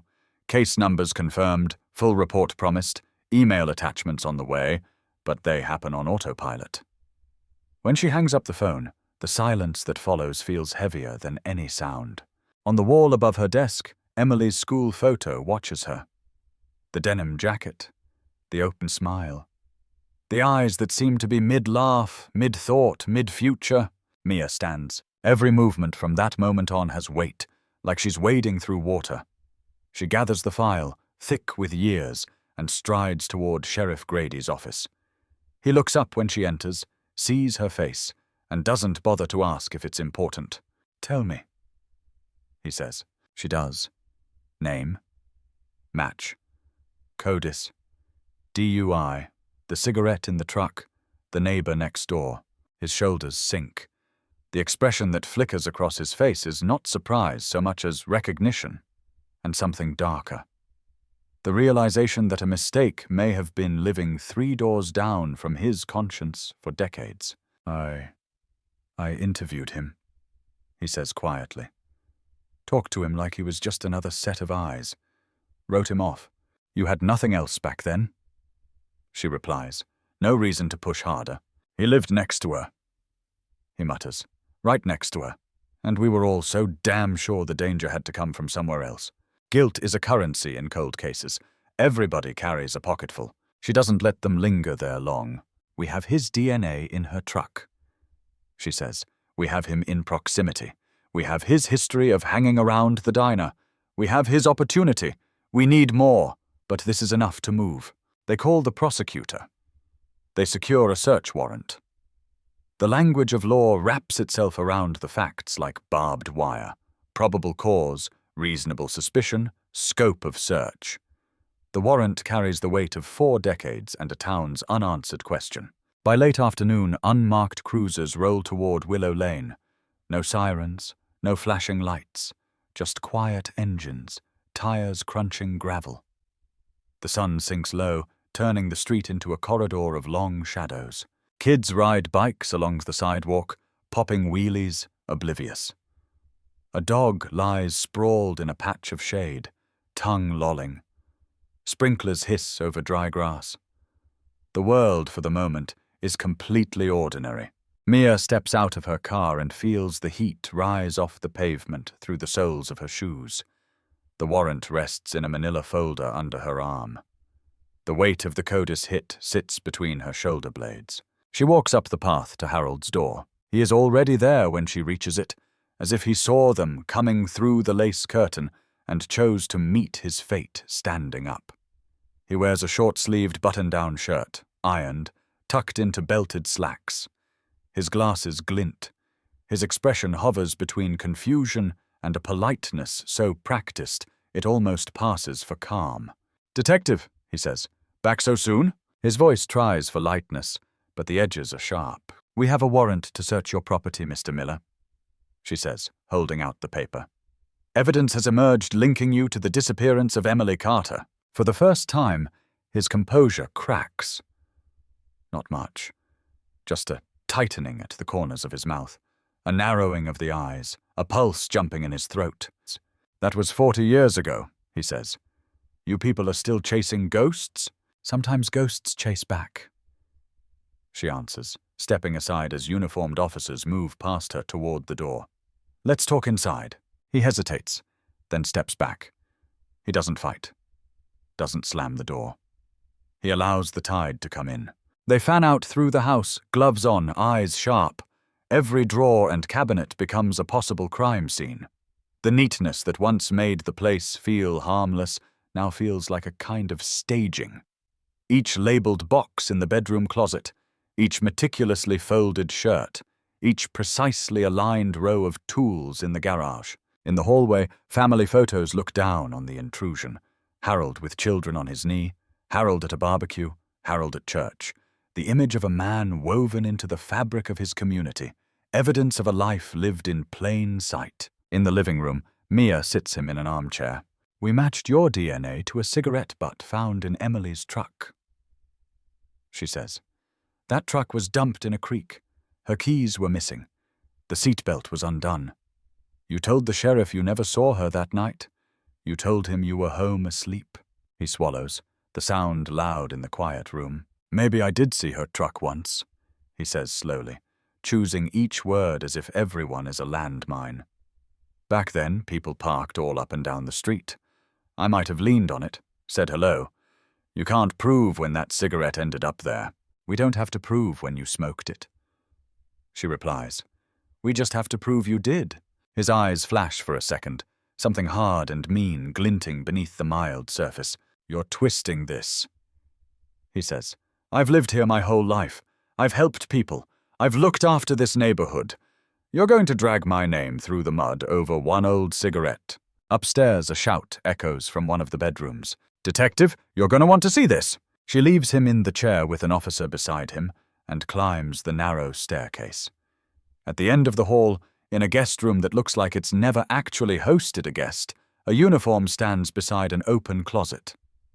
On the floor between shoeboxes and storage bins sits a faded cardboard box, its lid pried open, a strip of brittle tape hanging loose. Inside, carefully arranged in a way that feels more like curation than storage, are objects that hum with unease before she even understands why. A bracelet with a broken clasp, cheap metal, small, delicate. A movie ticket stub from the Mason Creek Cinema, dated June 8, 1985. A folded diner receipt with a name written in looping teenage handwriting across the back. Emily. The room seems to tilt. Mia pulls on fresh gloves, picks up the bracelet, flips through the ticket stub, turns over the receipt. The ink on the name is slightly faded but unmistakable. She's seen it before in yearbook margins, on school forms scanned into the file. The curved E, the swoop on the Y. Bag everything, she says. Her voice sounds calm, but the air around her feels charged. Photograph it first. Every angle, every placement. Downstairs, as they work, another officer examines the backyard through the sliding glass door. The lawn is mostly neat, but in one corner, near the fence that backs onto an alley, the ground looks different. Patchy. Disturbed long enough ago for grass to regrow, but not as evenly.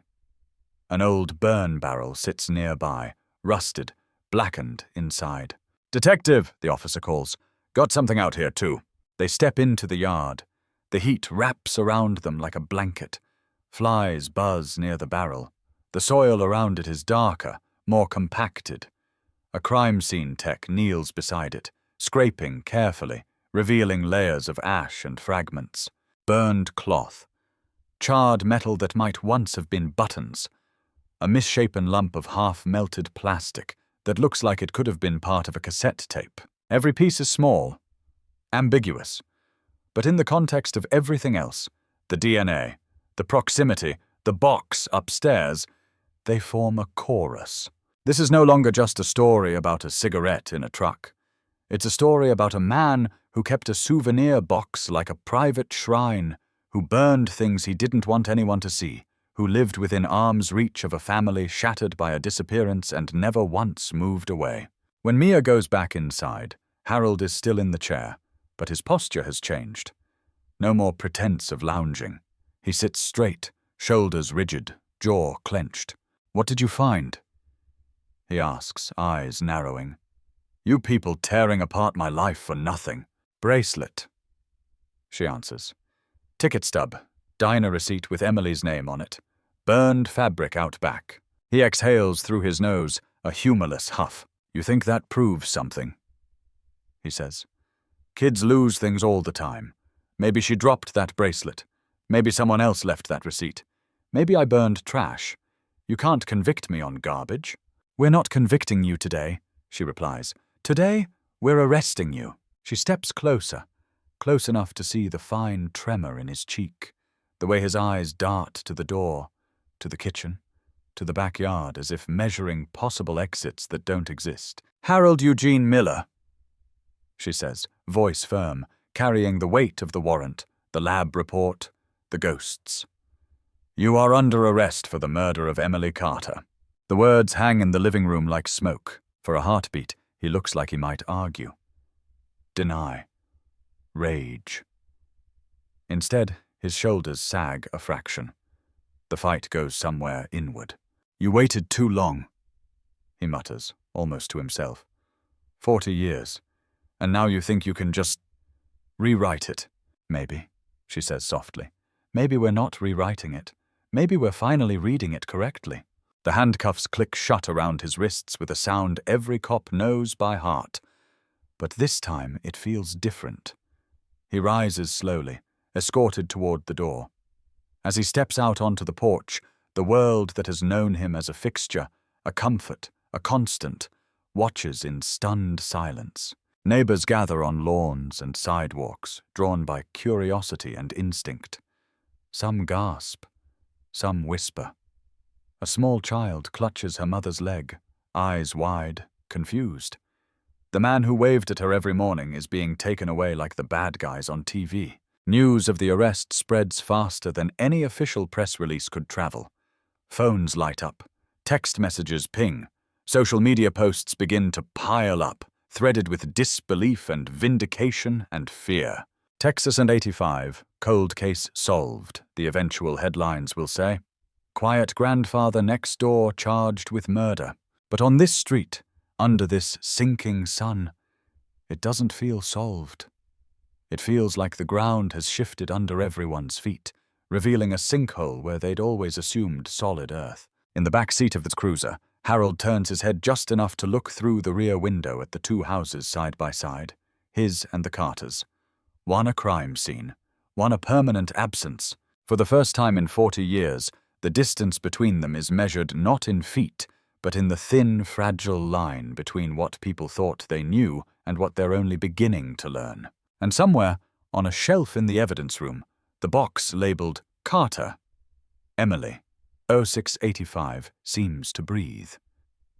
Not because the story is over, but because after decades of silence, it has finally been dragged back into the light, where every unanswered question is about to demand a voice. The booking room is too bright, all harsh fluorescent light and hard surfaces, built to strip dignity down to numbers and fingerprints.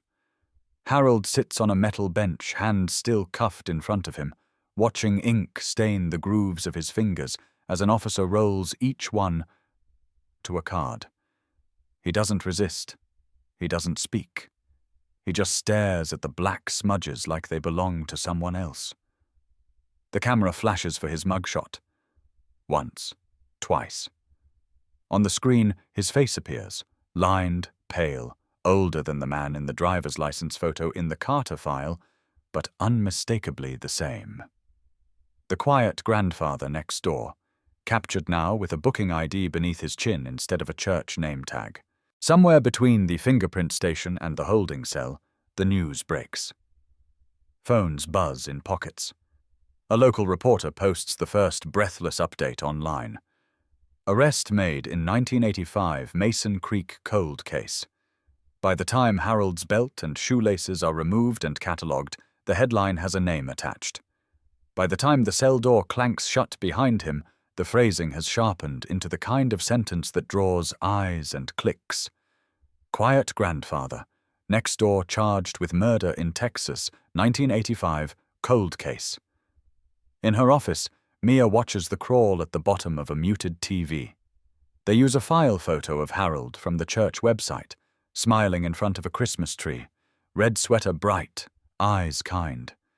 The disconnect between that image and the one she saw standing in the living room, pupils pinpricked, jaw clenched, makes her stomach twist. She turns the TV off and grabs the file. There's no satisfaction yet, just the relentless next step.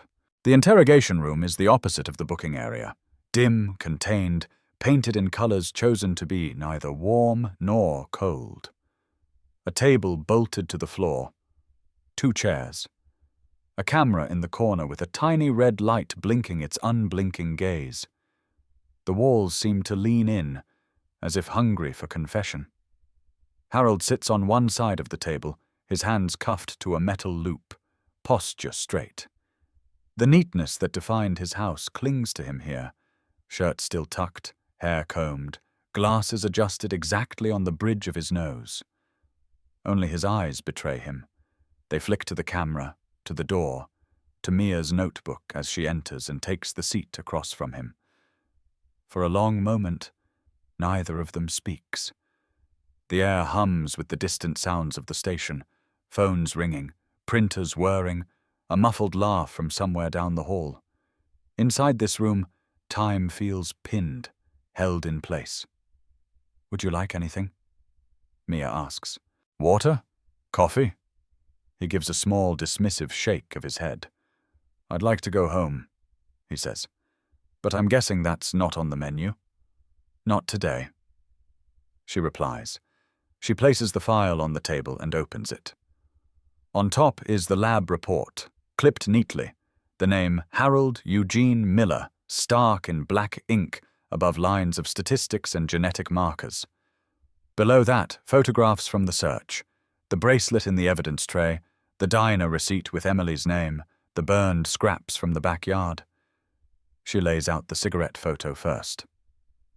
"Let's start simple," she says.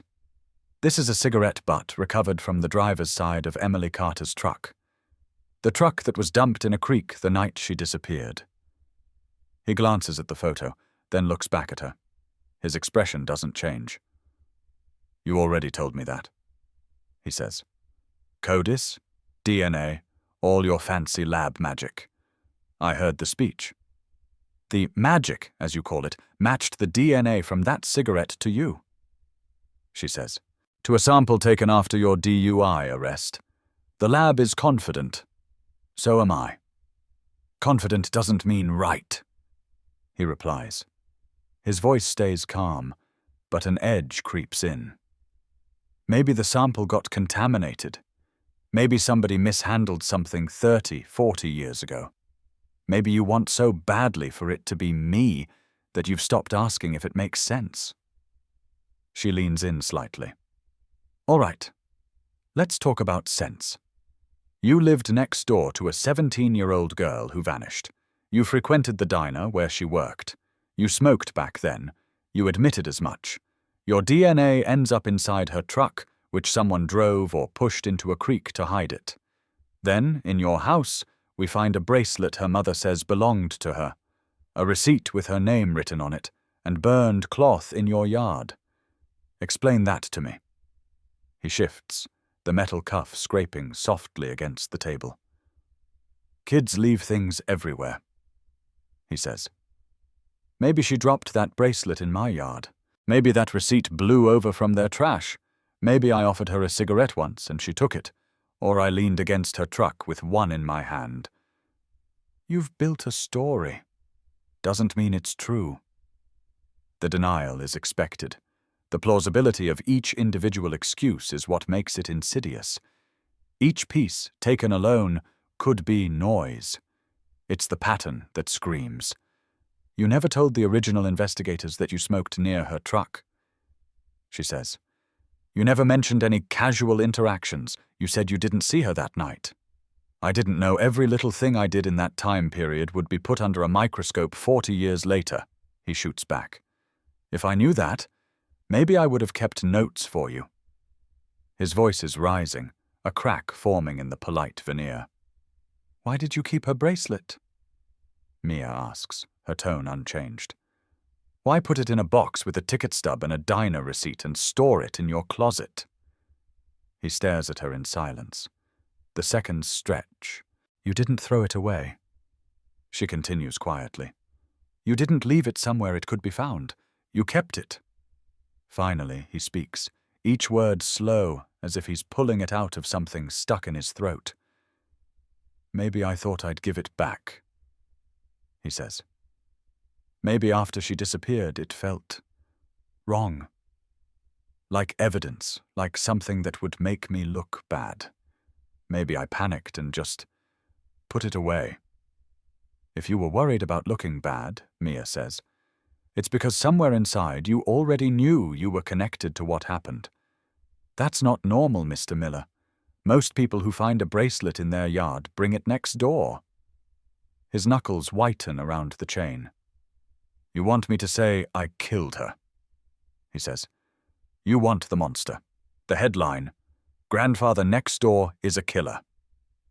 I want the truth, she answers. Whatever it is. He leans back, the chair creaking. The truth is, he says, eyes locking on hers, you don't know what happened that night. You have a cigarette, a bracelet, some ash. You have your story. But you don't have a body. You don't have a witness. You don't have anything that tells you, in detail, how that girl ended up gone. The word girl pricks at her. You're right, she replies. We don't have a body. That's why I'm here, asking you to fill in the blanks. Silence settles again. The camera's red light blinks. Steady, patient. In another part of town, a different screen glows. Diane sits on a couch in a small apartment, hands clasped so tightly her knuckles look bloodless. The TV in front of her shows aerial shots of Willow Lane, reporters gathered near the Miller house, graphics screaming breaking news. Beside her, Mark sits with his jaw clenched, eyes fixed on the ticker at the bottom of the screen. Arrest in 40-year-old disappearance of Mason Creek teen. They see his face for the first time, not as Harold, the neighbor who helped with the fence, but framed in a mugshot rectangle, the same eyes, the same mouth that once said, "If there's anything you need." That's him, Mark says quietly, almost to himself. He stood in our driveway and told me he'd keep an eye out. He said if Emily came home when we weren't there, he'd walk her inside and wait with her. The betrayal is wide enough to swallow a lifetime. Diane presses her fingertips to her lips, as if holding in something that might otherwise break loose and destroy the room. I used to worry about strangers, she whispers. Always strangers. I never thought to worry about the house next door. In the interrogation room, Mia asks the question anyway, knowing the odds. Did you hurt Emily? She says. Did you plan this, or did something happen that got out of control? He shakes his head, lips pressed thin. I told you, he says. I didn't kill her. But you won't tell me how your DNA ended up in her truck. I won't tell you a story that fits what you've already decided to believe. There's a stubbornness there that feels almost childish, like a kid refusing to confess to breaking a window even as glass crunches under his shoes. She changes angles. You inserted yourself into the search, she says. You were always around when deputies canvassed the street. You watched the cars. You listened in. That's a pattern we see a lot. Offenders who want to be close to the investigation. I live there, he snaps. They were on my street. Should I have hid in my bathroom? You moved closer. She counters. You asked questions. You checked in with the family again and again. Being kind isn't a crime. Sometimes it's camouflage. He laughs then, a short, brittle sound that doesn't reach his eyes. You read too many crime books, detective. Maybe, she says. Or maybe I read this case file too many times, and the picture that emerges is one where the man next door isn't just a background character. The interview winds through the same loops. He refuses to budge. She refuses to let him off the hook. In the end, what they have is what they started with: DNA, objects, opportunity, suspicion, and a void where a confession could have gone. She steps out of the room at last, closing the door behind her. Through the one-way glass, she watches him sit alone, hands folded, head bowed. He could be a grandfather at church bowing for prayer.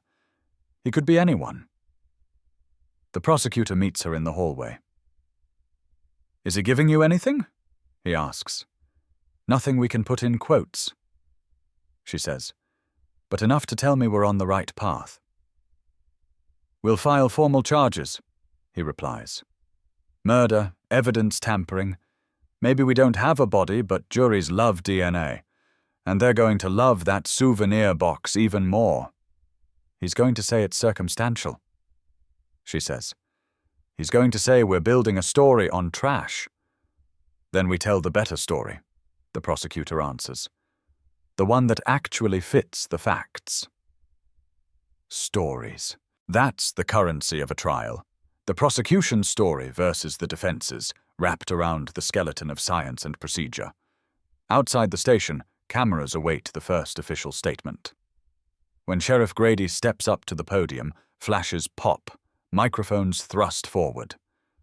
After extensive review of the evidence in the 1985 disappearance of Emily Carter, he says, reading from a prepared notes, but letting his gaze lift occasionally to the crowd, we have arrested Harold Eugene Miller, a longtime resident of Mason Creek, on charges of murder and tampering with evidence. He pauses. The murmurs swell.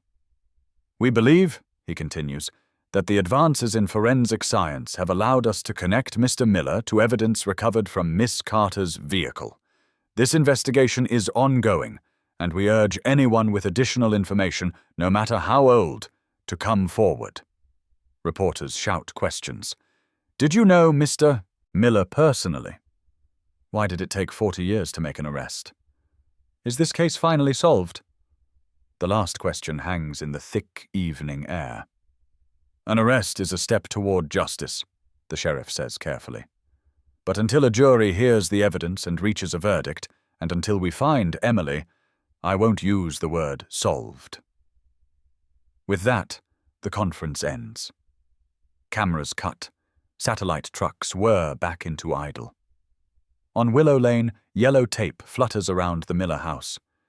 Crime scene techs move in and out, carrying boxes, cameras, scanners. Neighbors stand at a distance, talking in low, urgent voices. I knew there was something off about him, one insists, though she never said so before today. He watched our kids play, another whispers, horror dawning slow and cold. We invited him to birthday parties. You never really know people, someone mutters. A sentence that will repeat itself like an incantation across dinner tables for nights to come. In the holding cell, Harold lies on a narrow cot, one arm across his eyes to block the light. He is not thinking about DNA or juries or how the headline sounds. He is thinking about a truck in a creek and a night he has tried, for 40 years, to fold into a smaller shape inside his mind. In her apartment, Emily's old school photo sits on a shelf in a frame Diane still hasn't replaced. Next to it, tonight, she sets a printed screenshot of the news crawl. Arrest made in 1985 cold case. She stares at the two images side by side, her daughter frozen in youth, and a single line of text that hints at justice while withholding certainty. Mia drives home with the radio off, the road ahead lit by her headlights and nothing else. The box in the evidence room is no longer gathering dust. It's on an active shelf now, open, its contents in motion. A cold case has turned hot. The monster, if that's what he is, has been dragged from the house next door into a cell. The town has a villain to point at, a narrative to soothe the ache of not knowing. But somewhere beneath all of that relief, a question still stirs like something restless under floorboards. Is this the whole story? Or just the first version a jury will be asked to believe? In the weeks after the arrest, Mason Creek feels like a movie set built around a single story everyone thinks they already know. The grocery store checkout line buzzes with it. The church pews lean toward it. The diner, where Emily once refilled coffee cups and rolled her eyes at bad jokes, hums under a low ceiling of whispers. The words repeat everywhere, like a chant. They finally got him. The neighbor, the grandfather next door. News crews come and go, their vans lined along Willow Lane like oversized insects, dishes pointed at the sky. The first wave is local, familiar faces from nearby stations. Then come the bigger logos from the city.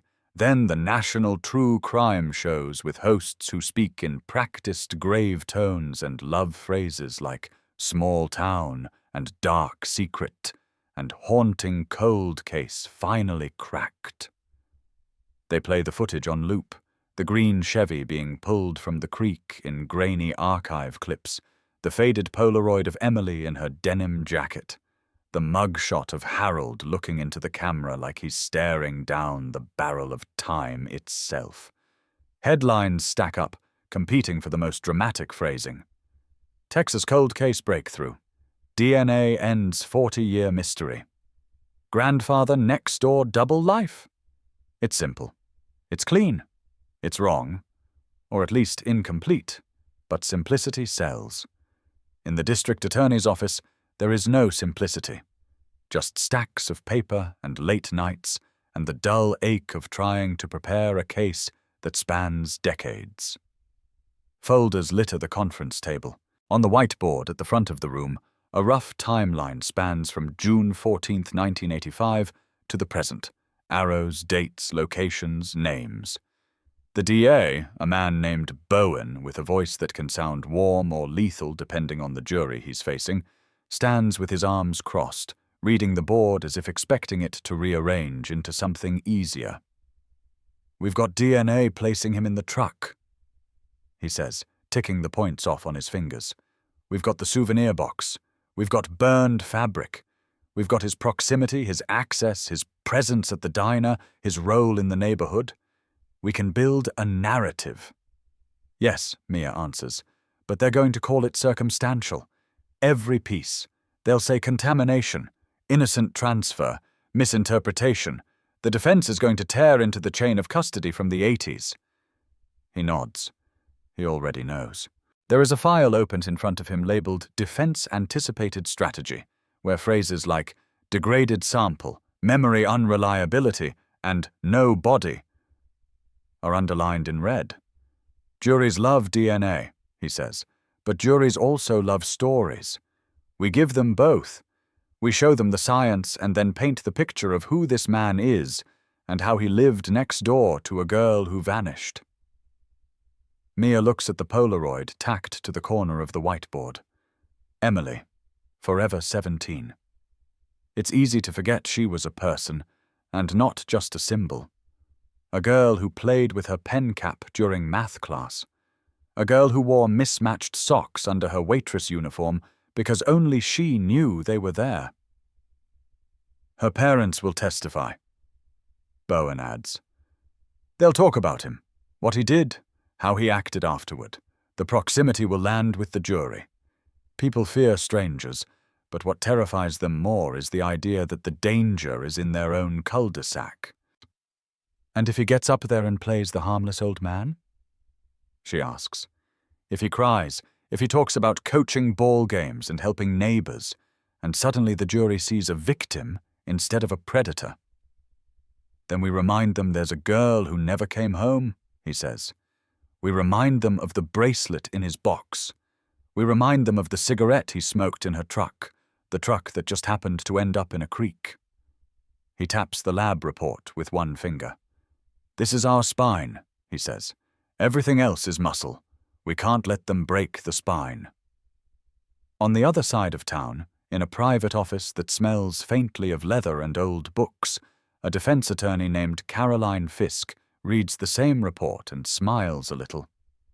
"Degraded sample," she murmurs, underlining the phrase in a copy. "Insufficient for full profile, reduced alleles, potential for mixed source contamination." She's good at what she does. She's built a career on standing between the state and the accused, on pointing out the cracks in breathless narratives that prosecutors sell to juries. She's not foolish enough to think everyone she defends is innocent, but she believes in the machine of justice functioning as advertised. And right now, the Mason Creek machine looks a little too eager to declare a 40-year-old problem solved. Her client sits across from her, hands folded, eyes tired. In this room, Harold is not a headline. He is just a man who claims over and over that he did not kill Emily Carter. They have your DNA, she says, because they're past the point of pretending otherwise. They have it in her truck. That's their big anchor. If we're going to break this case open, we need to pull hard there. He nods slowly. I already told them, he says. I lived next door. I smoked back then. I might have leaned on her truck. I might have helped her load something. It was a long time ago. I don't remember every incidental contact. Can you say for certain you never rode in her truck? She presses. His brow furrows. For certain? He repeats. No, maybe I did once. Maybe I didn't. We lived on the same street. Things blur, but I know I didn't harm her. That's not enough, Caroline says. Uncertainty about the truck doesn't help us. It helps them. The prosecution's going to stand up and say, see, even he admits he doesn't remember, but what we do know is that his genetic code was there. We have to be ready to talk about how DNA can transfer, how it can linger, how contamination in storage is a real risk. He lets out a long breath. What about the bracelet? He asks, voice thin. What about the box? They're acting like I built a shrine. She doesn't say what she really thinks. That keeping those things was a catastrophic mistake, morally and practically, regardless of how they got there. We'll say you found the bracelet in your yard, she replies. We'll say you put it aside, intending to give it back, and then everything went insane, and you panicked. People do irrational things when they're afraid. As for the receipt and ticket stub, those could have come from anywhere. A wind gust, mixed trash. We'll lean on the absence of direct proof. And the burned cloth? Trash, she says simply. Old clothes. You burned things in your barrel. They have no way of proving otherwise without a body to match fibers to.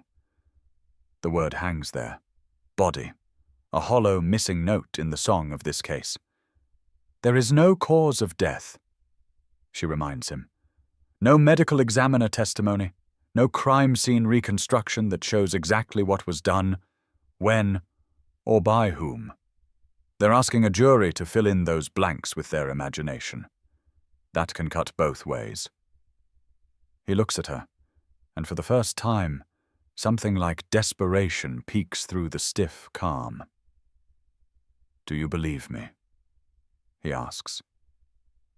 She doesn't answer right away. The ethical truth is messy. Belief doesn't change the job. I believe the state has to prove its story, she says carefully. Beyond a reasonable doubt, and I believe they're going to have a hard time doing that cleanly. That's what I work with. Belief isn't what decides verdicts. Evidence does.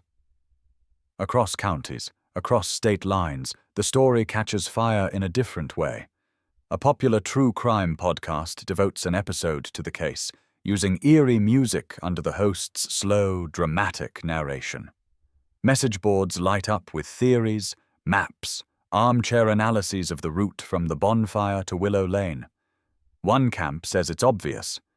DNA doesn't lie. The neighbor did it. Open and shut. Another camp is more skeptical. The evidence is old, they say. The chain of custody questionable.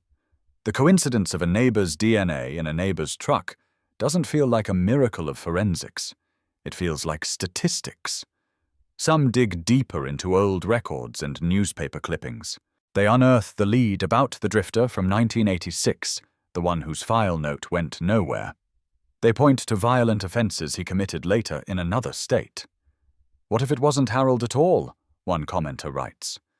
What if this town is so desperate for closure they're railroading the easiest target, the guy who's still there to blame?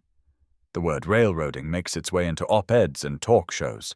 The idea that an aging man could become the scapegoat for a community's 4-decade grief is appealing, in a perverse way. It feels like its own kind of cold case twist. In her apartment, Mia reads these threads, scrolling long after she should have gone to sleep. Her badge lies on the coffee table. Emily's photo is taped above her desk, staring down at the blue glow of the screen. She sees every critique, the possibility of degraded DNA, the potential mishandling of evidence in 1985, the missing body, the missing confession.